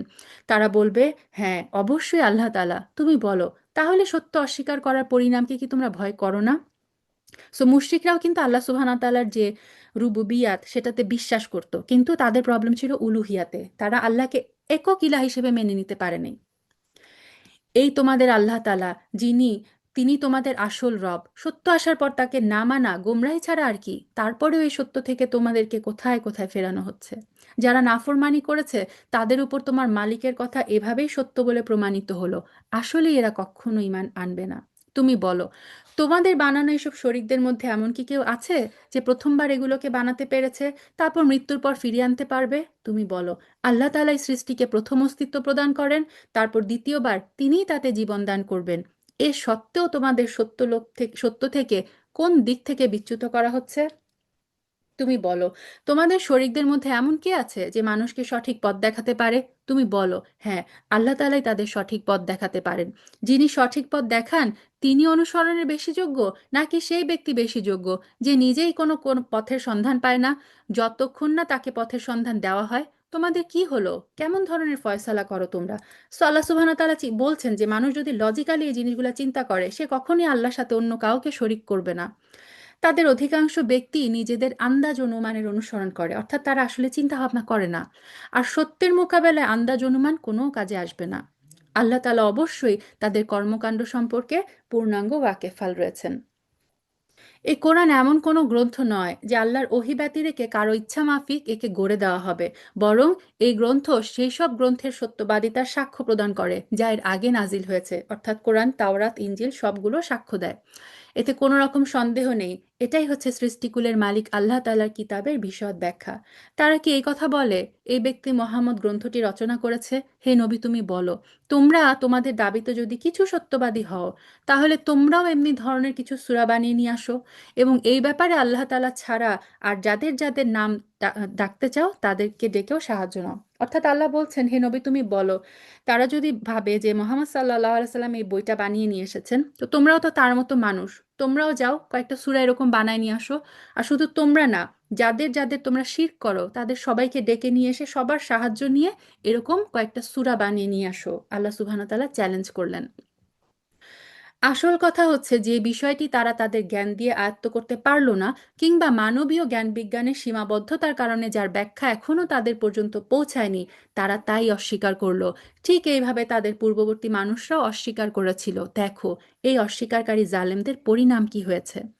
তাদের মধ্যে কিছু লোক এর উপর ঈমান আনবে, আর কিছু লোক যারা এতে ঈমান আনবে না। তোমার মালিক কিন্তু এই বিপর্যয় সৃষ্টিকারীদের ভালো করেই জানেন। তারা যদি এর পরও তোমাকে মিথ্যা প্রতিপন্ন করে, তাহলে তুমি তাদের বলে দাও, দেখো, আমার কাজকর্ম আমার জন্য, আমি যা কিছু করছি তার জন্য তোমরা দায়িত্বমুক্ত, আর তোমরা যা করো তার জন্য আমি দায়িত্বমুক্ত। অর্থাৎ রাসূলকে এখানে বলা হচ্ছে, তুমি বলে দাও আমার দায়িত্ব শুধুমাত্র তোমাদের কাছে পৌঁছানো, এরপরে তোমাদের কাজকর্মের দায়ভার তোমার, আমার কাজকর্মের দায়ভার আমার।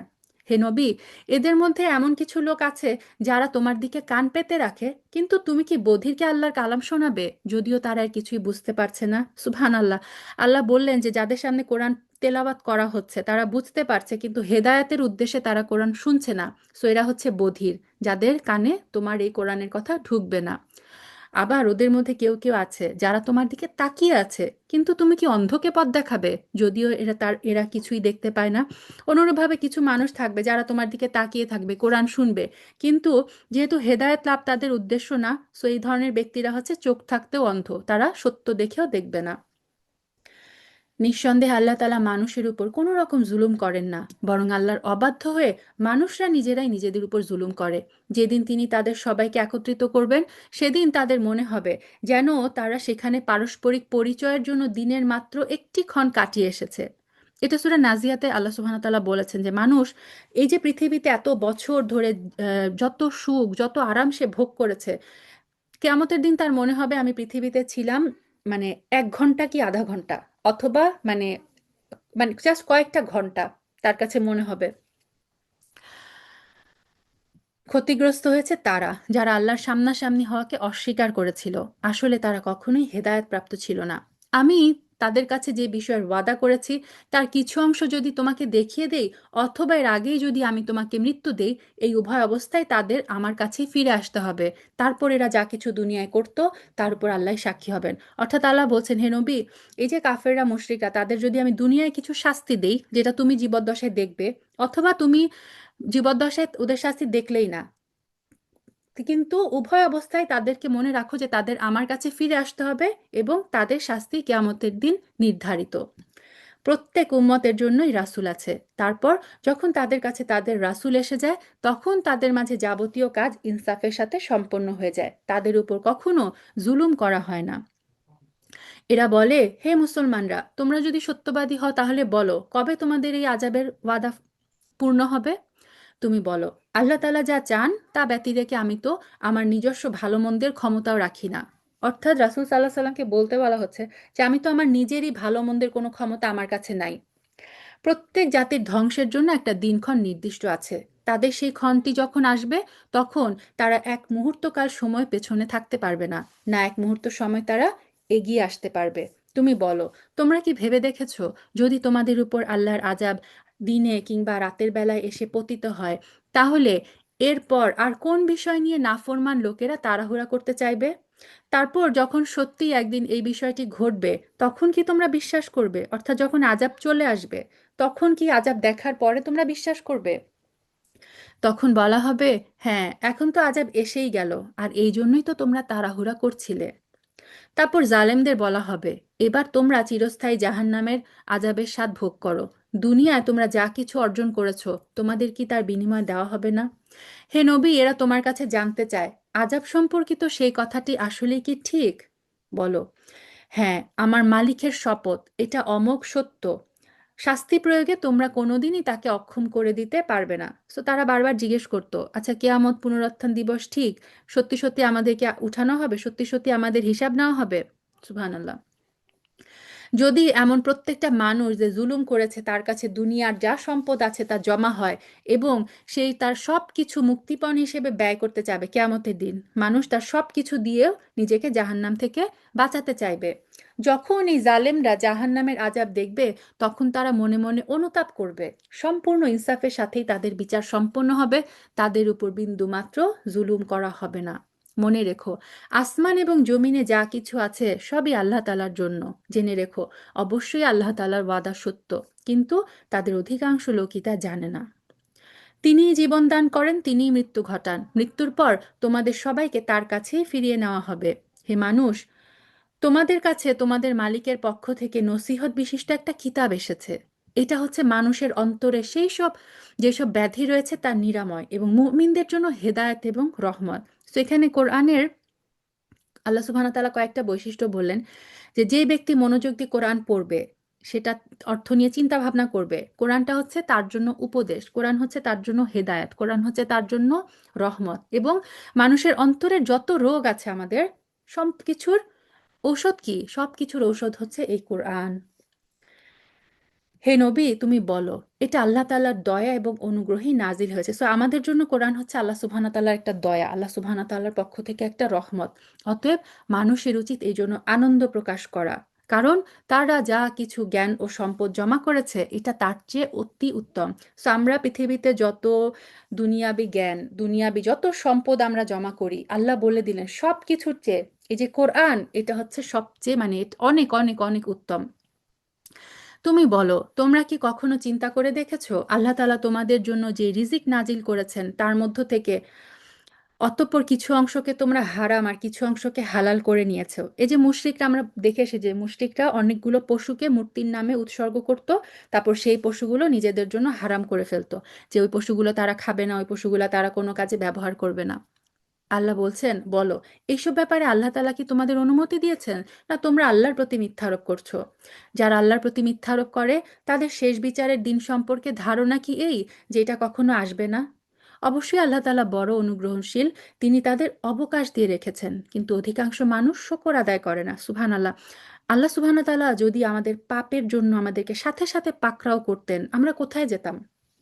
এটা আল্লাহর কত বড় একটা রহমত, কত বড় অনুগ্রহ যে তিনি আমাদেরকে ছাড় দিয়ে রেখেছেন, যে যতক্ষণ না পর্যন্ত আমাদের মৃত্যু এসে উপস্থিত হচ্ছে ততক্ষণ পর্যন্ত তওবার দরজা খোলা। আমি যত অপরাধী করে ফেলি না কেন, আল্লাহ সুবহানাহু ওয়া তাআলা বলেছেন তুমি তওবা করো, আমি ক্ষমা করে দিব।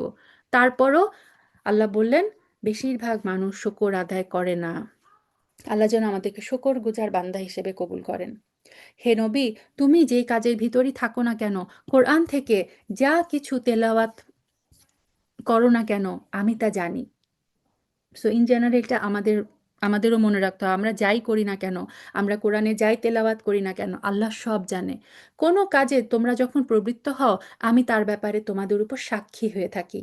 তোমার মালিকের দৃষ্টি থেকে অনুপরিমাণ জিনিসও গোপন থাকে না, আসমানেও নয়, জমিনেও নয়। এর চাইতে ছোট কিংবা এর চাইতে বড় কোনো কিছুই নেই যা একটি সুস্পষ্ট গ্রন্থে লিপিবদ্ধ নাই।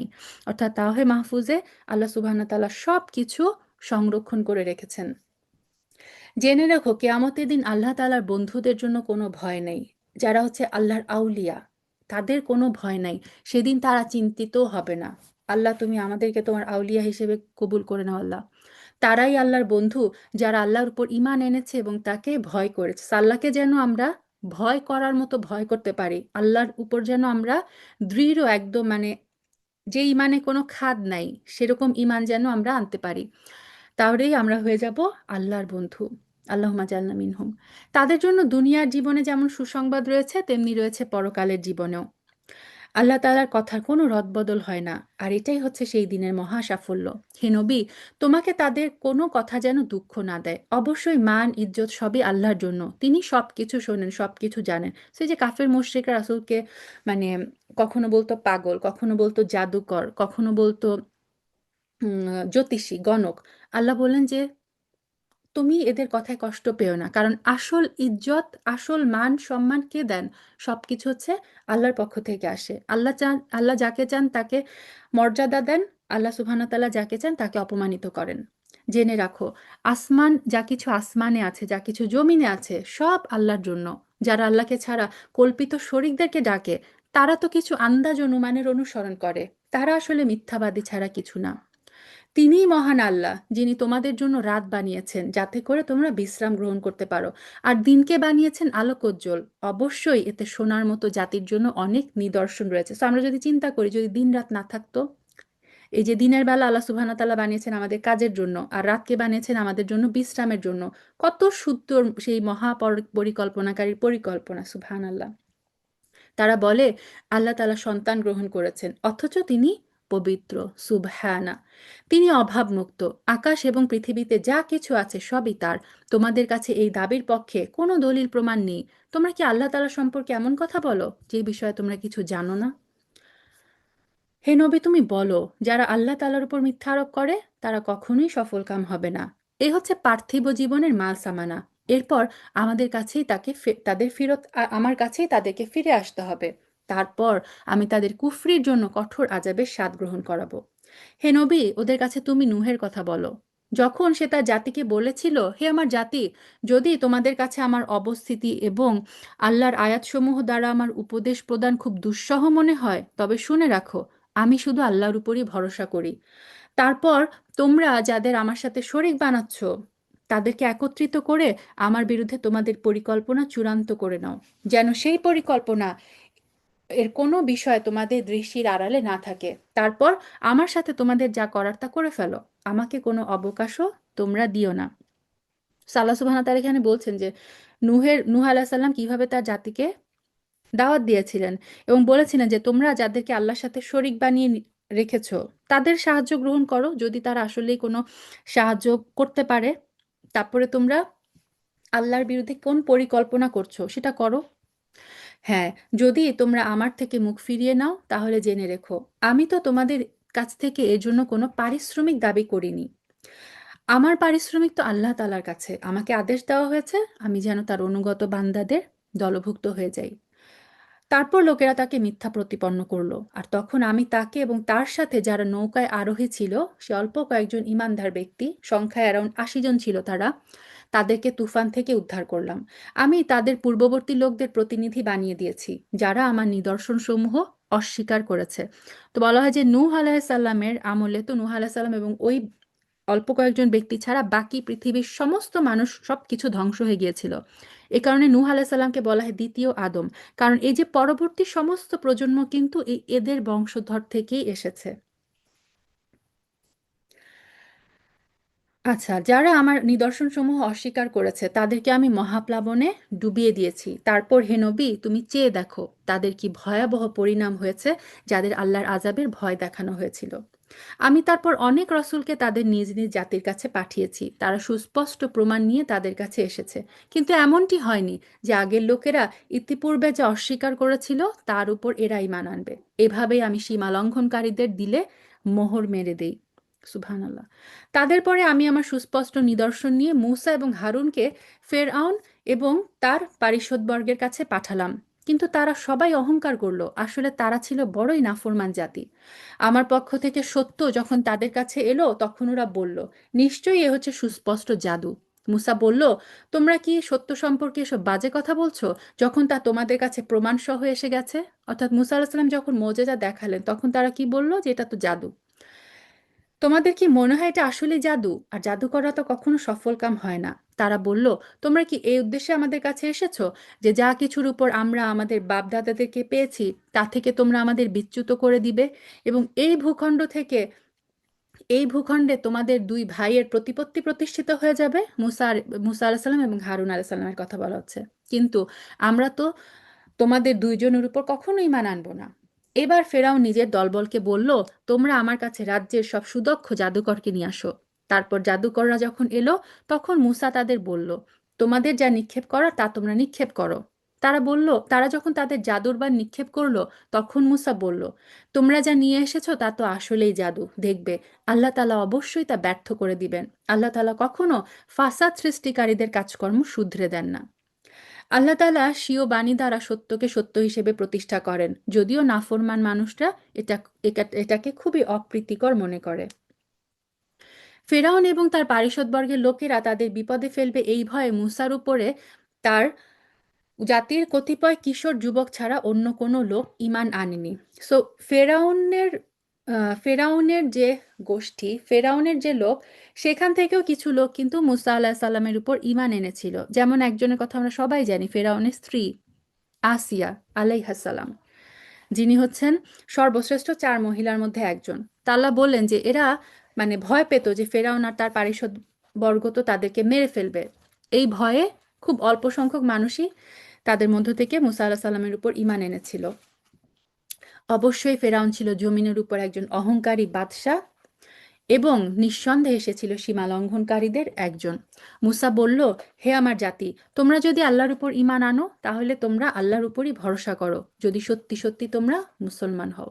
তারপর তারা বলল, হ্যাঁ, আমরা আল্লাহর উপর ভরসা করেছি। হে আমাদের রব, তুমি আমাদের জালেম সম্প্রদায়ের অত্যাচারের শিকারে পরিণত করো না।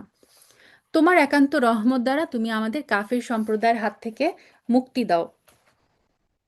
আমি মূসা এবং তার ভাই হারুনের কাছে এই মর্মে ওহী পাঠালাম যে তোমরা তোমাদের জাতির লোকদের জন্য মিশরে ঘরবাড়ি বানাও এবং তোমাদের ঘরগুলোকে কেবলামুখী করে বানাও। তোমরা নামাজ প্রতিষ্ঠা করো, ঈমানদারদেরকে জান্নাতের সুসংবাদ দাও। অর্থাৎ আল্লাহ সুবহানাহু ওয়া তাআলা নির্দেশ দিলেন যে তাদের নিজ নিজ বাসস্থানকে যেন ইবাদতের জায়গা বানানো হয়, এবং কেবলা নির্ধারিত ছিল তাদের জন্য বাইতুল মাকদিস। আচ্ছা, মুসা বলল, হে আমাদের রব, নিঃসন্দেহে তুমি ফেরাউন এবং তার মন্ত্রী পরিষদকে দুনিয়ার জীবনের সৌন্দর্যমণ্ডিত উপকরণ এবং ধন সম্পদ দান করে রেখেছ। হে আমাদের রব, এটা কি এই জন্য যে তারা এই দিয়ে মানুষদেরকে তোমার পথ থেকে গোমরাহ করে দিবে? হে আমাদের রব, তাদের সমুদয় ধন সম্পদ বিনষ্ট করে দাও, তাদের অন্তরসমূহকে আরো শক্ত করে দাও। আসলে একটা কঠিন আযাব না দেখলে তারা ঈমান আনবে না। সো মুসা আলাইহিস সালাম ফেরাউনের বিপক্ষে আল্লাহ সুবহানাহু ওয়া তাআলার কাছে দোয়া করলেন।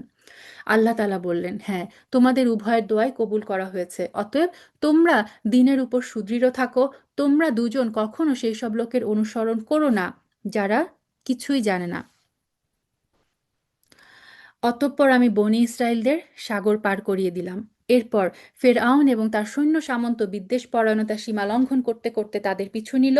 এমনকি যখন সাগরের অথই ঢেউ তাকে ডুবিয়ে দিতে লাগলো, অর্থাৎ ফেরাউন যখন ডুবে যাচ্ছিল, ফেরাউন কি বলল? আমি বিশ্বাস করি তিনি ছাড়া দ্বিতীয় কোনো মাবুদ নাই, যার ওপর বনী ইসরায়েলের লোকরা ঈমান এনেছে। আমিও তার অনুগতদের একজন। অর্থাৎ মৃত্যুর মুখে ফেরাউন ডুবে যাওয়ার সময় এই স্বীকৃতি দিল। আল্লাহ সুবহানাহু ওয়া তাআলা বলেন, আল আন, এখন, এখন তুমি ঈমান আনছো, অথচ একটু আগে তুমি নাফরমানি করছিলে, জমিনে তুমি ছিলে বিপর্যয় সৃষ্টিকারীদের অন্যতম। আজ আমি অবশ্যই তোমাকে তোমার দেহকে বাঁচিয়ে রাখবো, যাতে করে তুমি তোমার এই দেহ পরবর্তী প্রজন্মের লোকদের জন্য একটা নিদর্শন হয়ে থাকতে পারো। অবশ্যই আল্লাহ অধিকাংশ মানুষই আমার নিদর্শন থেকে উদাসীন। তো ফেরাউন যখন ডুবে মারা গেল, তখন তার মৃত্যুর কথা অনেক মানুষের বিশ্বাস হচ্ছিল না। আল্লাহ তাআলা তখন সাগরকে আদেশ করলেন যে সাগর কি করলো, তার মৃত লাশটাকে উপকূলে ফেলে দিল, এবং সকলেই তাকে দেখতে পেল এবং মানে বিশ্বাস করলো যে হ্যাঁ, ফেরাউন আসলে মারা গেছে। এবং সুবহানাল্লাহ, কথিত আছে যে ফেরাউনের সেই লাশ এখনো মিশরের জাদুঘরে সংরক্ষিত আছে। আল্লাহু আলাম।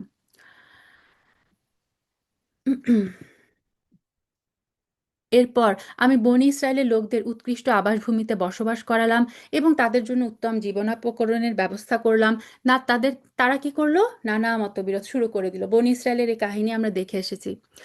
এমনকি দিনের সঠিক জ্ঞান তাদের কাছে এসে পৌঁছার পরও তারা মতবিরোধ থেকে ফিরে এলো না। অবশ্যই তোমার রব কিয়ামতের দিন তাদের সেই সব বিষয়ের ফয়সালা করে দিবেন যেই বিষয়ে তারা মতবিরোধ করত। হে নবী, তুমি তাদের বলো, আমি তোমার উপর যে কিতাব নাজিল করেছি তাতে যদি তোমার মনে কোনো সন্দেহ থাকে, তাহলে সেই সব লোকের কাছে জিজ্ঞাসা করো যারা তোমার আগে তাদের উপর নাজিল করা কিতাব পড়ছে। তোমার কাছে তোমার মালিকের কাছ থেকে সত্য এসেছে, তাই তুমি কখনো সন্দেহবাদীদের দলে সামিল হইও না। আর তুমি তাদের দলেও শামিল হও না যারা আল্লাহর আয়াতকে মিথ্যা প্রতিপন্ন করেছে, নতুবা তুমিও ক্ষতিগ্রস্তদের দলে অন্তর্ভুক্ত হয়ে যাবে। হে নবী, অবশ্যই তাদের ব্যাপারে তোমার মালিকের কথা সত্য প্রমাণিত হয়ে গেছে, তারা কখনো ঈমান আনবে না। তাদের কাছে আল্লাহর প্রত্যেকটা নিদর্শন এসে পৌঁছালেও তারা ঈমান আনবে না, যতক্ষণ না তারা কঠিন আযাব দেখতে পাবে। ৯৮ নাম্বার আয়াতে যে ইউনুস নবীর কথা এসেছে। ইউনুস নবীর জাতি ব্যতীত অন্য কোনো জনপদ এমন ছিল না যে তারা আযাব দেখে ঈমান এনেছে এবং তার ঈমান তার কোনো উপকার করতে পেরেছে। তারা যখন ঈমান আনলো, তখন আমি তাদের কাছ থেকে তাদের পার্থিব জীবনের অপমানকর আযাব সরিয়ে নিলাম এবং তাদের আমি এক বিশেষ সময় পর্যন্ত জীবনের উপকরণ দান করলাম। ইউনুস আলাহ সাল্লামের ঘটনাটা এরকম ছিল, খুব সংক্ষেপে যদি বলি, যে তিনি যখন তার সম্প্রদায়কে দাওয়াত দিলেন এবং তার সম্প্রদায় যখন সেই দাওয়াত গ্রহণ করলো না, তখন তিনি তার সম্প্রদায়কে বলে দিলেন যে অমুক দিন তোমাদের উপর আল্লাহর আযাব আসবে, এবং এটা বলে তিনি সেখান থেকে বের হয়ে গেলেন। তো যখন মেঘের মতো তাদের উপরে আযাবের লক্ষণ দেখা দিল, মানে সেই জাতি যখন তাদের উপর সত্যি সেই আযাবগুলো দেখতে শুরু করলো, তখন তারা কি করলো? তারা শিশু, নারী, সমস্ত জীবজন্তু সব একটা মাঠের মধ্যে সমবেত হলো এবং আল্লাহর কাছে কাকুতি মিনতি করে তওবা করলো, ক্ষমা প্রার্থনা করলো। আল্লাহ বললেন যে আল্লাহ তাদের তওবা কবুল করলেন এবং তাদের উপর থেকে এই আযাব সরিয়ে দিলেন। তো ইউনুস আলাহ সাল্লাম রাস্তার মাঝে বিভিন্ন লোকদের মাধ্যমে মানে জানতে পারছিলেন যে তার সম্প্রদায়ের কি অবস্থা। তিনি যখন জানতে পারলেন যে আল্লাহ তার সম্প্রদায়ের উপর থেকে আযাব সরিয়ে নিয়েছেন, তখন যেহেতু সেই সম্প্রদায় তাকে মিথ্যা প্রতিপন্ন করেছিল, তখন ইউনুস আলাহ সাল্লাম ভাবলেন যে না, আমি এই সম্প্রদায়ের কাছে আর ফিরে যাব না। তাদের প্রতি অসন্তুষ্ট হয়ে তিনি কি করলেন, অন্যদিকে চলে গেলেন। এবং ওই যে সফরে তিনি একটা নৌকায় উঠলেন এবং নৌকা থেকে তাকে ফেলে দেওয়া হলো, এই ঘটনা আমরা কোরআনে অন্য এক সূরায় ইনশাআল্লাহ পড়ব। তো আল্লাহ সুবহানাহু ওয়া তাআলা এই আয়াতটাতে শুধুমাত্র ইউনুস আলাইহির সম্প্রদায়ের তওবা কিভাবে কবুল করেছিলেন এটা আমাদেরকে বললেন। হে নবী, তোমার মালিক চাইলে জমিনে যত জীব আছে তারা সবাই ঈমান আনতো, কিন্তু তুমি কি মানুষের জোর জবরদস্তি করবে যেন তারা সবাই মুমিন হয়ে যায়? কোনো মানুষের এই সাধ্য নাই আল্লাহর অনুমতি ব্যতিরেক সে ঈমান আনবে। যারা এটা বুঝতে পারে না, তিনি তাদের উপর কুফর এবং শিরকের কলুশ লাগিয়ে দিয়েছেন। হে নবী, তুমি বলো, তোমরা দেখো আসমান জমিনে কি কি জিনিস রয়েছে, কিন্তু যে জাতি ঈমানই আনে না তাদের জন্য আল্লাহর এসব নিদর্শন এবং পরকালের সাবধানবাণী কোনো উপকারে আসবে না। তারা কি সেই ধরনের কোনো দিনের অপেক্ষা করছে, যেই ধরনের অপমানকর দিন তাদের আগের লোকদের উপর এসেছিল? অর্থাৎ এই যে আল্লাহ সুবহানাহু ওয়া তাআলা এত আযাবের ঘটনা আমাদেরকে শোনাচ্ছেন, আল্লাহ বলছেন যে এরাও কি ওই দিনের অপেক্ষা করছে? হ্যাঁ, তুমি বলো, তোমরা সেই দিনের অপেক্ষা করো, আমিও তোমাদের সাথে অপেক্ষা করতে থাকবো। তারপর আযাব এলে আমি আমার রসূলদের এবং যারা ঈমান আনে তাদের সেই আযাব থেকে বাঁচিয়ে দেই। আমার উপর কর্তব্য যে আমি মুমিনদের উদ্ধার করি। সুবহানাল্লাহ। হে নবী, তুমি বলো, হে মানুষেরা, তোমরা যদি আমার দিনে কোনো সন্দেহ করো তাহলে শুনে রাখো, আল্লাহ তাআলা ছাড়া অন্য যাদের তোমরা ইবাদত করো আমি তাদের ইবাদত করি না। আমি তো বরং আল্লাহ তাআলারই ইবাদত করি, যিনি তোমাদের মৃত্যু ঘটান। আমাকে আদেশ দেওয়া হয়েছে আমি যেন মুমিনদের অন্তর্ভুক্ত হয়ে যাই। আমাকে আরো বলা হয়েছে, তুমি আল্লাহর দ্বীনের জন্য একনিষ্ঠভাবে নিজেকে প্রতিষ্ঠিত করো, কখনো মুশরিকদের দলে তুমি শামিল হইও না। তুমি কখনো আল্লাহকে বাদ দিয়ে এমন কাউকে ডেকো না যে তোমার কোনো কল্যাণ যেমন করতে পারে না, তেমনি তোমার কোনো অকল্যাণও করতে পারে না। So, কল্যাণ এবং অকল্যাণ কিন্তু একমাত্র আল্লাহর হাতে। এই কথাটা আমাদের, এই আকীদাটা আমাদের দৃঢ় থাকতে হবে। যদি তুমি অন্যথা করো তাহলে অবশ্যই তুমি জালেমদের মধ্যে গণ্য হবে। যদি আল্লাহ তাআলা তোমাকে কোনো দুঃখ কষ্ট দেন, তাহলে তিনি ছাড়া অন্য কেউ সেটা দূরীভূত করার নাই। সো সমস্ত দুঃখ কষ্ট আল্লাহ সুবহানাহু ওয়া তাআলা একমাত্র দূর করতে পারেন। আবার তিনি যদি তোমার কোনো কল্যাণ চান, তাহলে তার সেই কল্যাণ রদ করারও কেউ নাই। তিনি তার বান্দাদের যাকে চান তাকেই তা প্রদান করেন। তিনি বড়ই ক্ষমাশীল, পরম দয়ালু। হে নবী, তুমি বলো, হে মানুষ, তোমাদের কাছে তোমাদের মালিকের পক্ষ থেকে সত্য দিন এসেছে। অতএব যেই ব্যক্তি হেদায়েতের পথ অবলম্বন করবে সে তো তার নিজের ভালোর জন্যই হেদায়েতের পথে চলবে, আর যে গোমরাহ থেকে যাবে সে তো গোমরাহির গোমরাহির উপরে চলার কারণে গোমরাহ হয়ে যাবে। আমি কিন্তু তোমাদের উপর কর্মবিধায়ক নই। হে নবী, তোমার উপর যে হেদায়েত নাজিল করা হয়েছে তুমি তার অনুসরণ করো, তুমি ধৈর্য ধারণ করো, যেই পর্যন্ত আল্লাহ তাআলা হেদায়েত এবং গোমরাহির মাঝে কোনো ফয়সালা না করেন, সেই পর্যন্ত আমাদের নবীকে বলা হলো যে তুমি ধৈর্য ধারণ করো, কেননা তিনি হচ্ছেন উত্তম ফয়সালাকারী। আল্লাহ সুবহানাহু ওয়া তাআলা হচ্ছেন সবচেয়ে বড় উত্তম ফয়সালাকারী। সো আল্লাহ সুবহানাহু ওয়া তাআলার সমস্ত ফয়সালা আমরা যেন সন্তুষ্ট চিত্তে মেনে নিতে পারি। আল্লাহুম্মা আমিন। এর মাধ্যমে শেষ হচ্ছে সূরা ইউনুস। পরবর্তী সূরা হচ্ছে সূরা হুদ। সূরা হুদের 6টা আয়াত হচ্ছে সম্ভবত এই পারার অন্তর্ভুক্ত। সূরা হুদও শুরু হচ্ছে হুরুফুল মুকাত্তারাতের মাধ্যমে। এটা মক্কায় অবতীর্ণ সূরা, আয়াত সংখ্যা 123 এবং রুকু সংখ্যা হচ্ছে 10। এই সূরার নাম সূরা হুদ। এটা হুদ একজন নবী, আমরা জানি যে প্রখ্যাত একজন রাসূল ছিলেন তিনি। এবং এই সূরার 53 নম্বর আয়াতে হুদ আলাইহিস সালাম এবং তার কওমের মধ্যে আম, যে কথাবার্তা সেটা আলোচনা করা হয়েছে। সূরা হুদ নিয়ে একটা হাদিস বলে শুরু করি সূরাটা। সূরা হুদটা ও খুব গুরুত্বপূর্ণ একটা সূরা, কারণ সূরা হুদ ওইসব সূরার অন্যতম যেটাতে পূর্ববর্তী যে জাতি তাদের উপর আল্লাহ সুবহানাহু ওয়া তাআলার যে গজব কঠিন আযাব নাজিল হয়েছিল এবং কিয়ামতে যে ভয়াবহ ঘটনাবলী হবে এবং পুরস্কার এবং শাস্তির কথা, এটা এই সূরা হুদের মধ্যে আমরা দেখব। তা আবু বকর রাদিয়াল্লাহু তাআলা আনহু একদিন রাসূল সাল্লাল্লাহু আলাইহি সাল্লামকে জিজ্ঞাসা করলেন, ইয়া রাসূলুল্লাহ, আপনি বার্ধক্যে উপনীত হয়েছেন দেখতে পাচ্ছি। রাসূল সাল্লাল্লাহু আলাইহি সাল্লামের কয়েকটা চুল তখন পেকেছিল। তখন রাসূল সাল্লাল্লাহু আলাইহি সাল্লাম বললেন, হ্যাঁ, সূরা হুদ এবং ওয়াকিয়া, মুরসালাত, আম্মা ইয়াতাসাআলুন অর্থাৎ সূরা নাবা, আর ইদা শামসু কুবিরত অর্থাৎ সূরা তাকবীর, এই সূরাগুলো আমাকে বৃদ্ধ করে দিয়েছে। আর মানে কি, মানে হচ্ছে এই সূরাগুলাতে এই বিষয়গুলোর যে মানে কেয়ামতের যে ভয়াবহতা, কেয়ামতের যে ভীতিপ্রদ অবস্থা, এই সূরাগুলাতে এত ভিভিড ভাবে ডেসক্রিপশন আল্লাহ সুবহানাহু ওয়া তাআলা দিয়েছেন যে এই সূরাগুলো অবতীর্ণ হওয়ার পরে রাসূল সাল্লাল্লাহু আলাইহি সাল্লামের চেহারায় বার্ধক্যের লক্ষণ দেখা দিয়েছে। আল্লাহুম্মা ইয়া রব, আপনি আমাদেরকে এই সূরাগুলা ঠিকমতো বোঝার তৌফিক দিয়েন এবং এই যে নির্দেশগুলো দেওয়া হয়েছে সেগুলো যেন আমরা আমলে আনতে পারি, সেই তৌফিক আপনি দিয়েন। বিসমিল্লাহির রহমানির রহিম। আলিফ লাম র। এই কোরআন হচ্ছে এমন এক কিতাব যার আয়াতসমূহ অত্যন্ত স্পষ্ট করে দেওয়া হয়েছে, অতঃপর এর বর্ণনাসমূহ বিশদভাবে বলে দেওয়া হয়েছে। এই কিতাব এসেছে প্রজ্ঞাময় সর্বজ্ঞ সত্তার কাছ থেকে। এর বক্তব্য হচ্ছে তোমরা আল্লাহ ছাড়া আর কারো গোলামি করবে না, অর্থাৎ এক আল্লাহর ইবাদত করো। আমি হচ্ছি তোমাদের জন্য তার কাছ থেকে আযাবের ভয় প্রদর্শনকারী এবং জান্নাতের সুসংবাদ দানকারী। সো রাসূলের কাজ কি? আযাবের ভয় দেখানো এবং জান্নাতের সুসংবাদ দেওয়া। এর উদ্দেশ্য হচ্ছে তোমরা যেন তোমাদের মালিকের দরবারে গুনার জন্য ক্ষমা চাইতে পারো, তারপর তার কাছে তওবা করতে পারো। তিনি তোমাদের একটি সুনির্দিষ্ট সময়সীমা পর্যন্ত উত্তম জীবন সামগ্রী দান করবেন। প্রত্যেকটা মর্যাদাবান ব্যক্তিকে তার মর্যাদা অনুযায়ী পাওনা আদায় করে দিবেন। আর তোমরা যদি মুখ ফিরিয়ে নাও তাহলে অবশ্যই আমি তোমাদের উপর একটি কঠিন দিনের আযাব ভয় করছি। এই জীবনের শেষে আল্লাহ তাআলার কাছেই হচ্ছে তোমাদের ফিরে যাওয়ার জায়গা। তিনি সর্ববিষয়ের উপরে একক ক্ষমতাবান। সাবধান, এরা নিজেদের অন্তরসমূহকে ঢেকে রাখে যেন আল্লাহ তাআলার কাছ থেকে তা লুকিয়ে রাখতে পারে। জেনে রাখো, যখন তারা কোনো কাপড় দিয়ে নিজেদেরকে ঢেকে দেয় তখন তিনি অবশ্যই জানেন তারা তার ভিতরে কোন বিষয় লুকিয়ে রাখছে আর কোন বিষয় তারা প্রকাশ করছে। অবশ্যই তিনি মনের ভিতরের সব খবর জানেন। আচ্ছা, সুবহান আল্লাহ। কাফিররা রাসূল সাল্লাল্লাহু আলাইহি সাল্লামের কোনো কথা তো শুনতো না। আল্লাহর বাণী যখন তাদের সামনে শোনানো হতো তখন তারা ভান করত যে তারা শুনছে না। তারা ভাবতো যে হ্যাঁ, তারা মানে আল্লাহ থেকে তারা কোনো কিছু গোপন করতে পারছে। তো মক্কায় যখন রাসূল সাল্লাল্লাহু আলাইহি সাল্লামকে নিয়ে আলোচনা সমালোচনা শুরু হয়, তখন এমন অনেক লোক ছিল যে বিরোধিতা তারা প্রকাশ্যে করতো না, কিন্তু মনে মনে রাসূল সাল্লাল্লাহু আলাইহি সাল্লামের এই দাওয়াতটা তারা মেনে নিতে পারতো না। তারা কি করতো? রাসূলকে পাশ কাটিয়ে চলতো, তার কোনো কথা শুনতো না। রাসূলকে কোথাও বসে থাকতে দেখলে তারা কি করতো?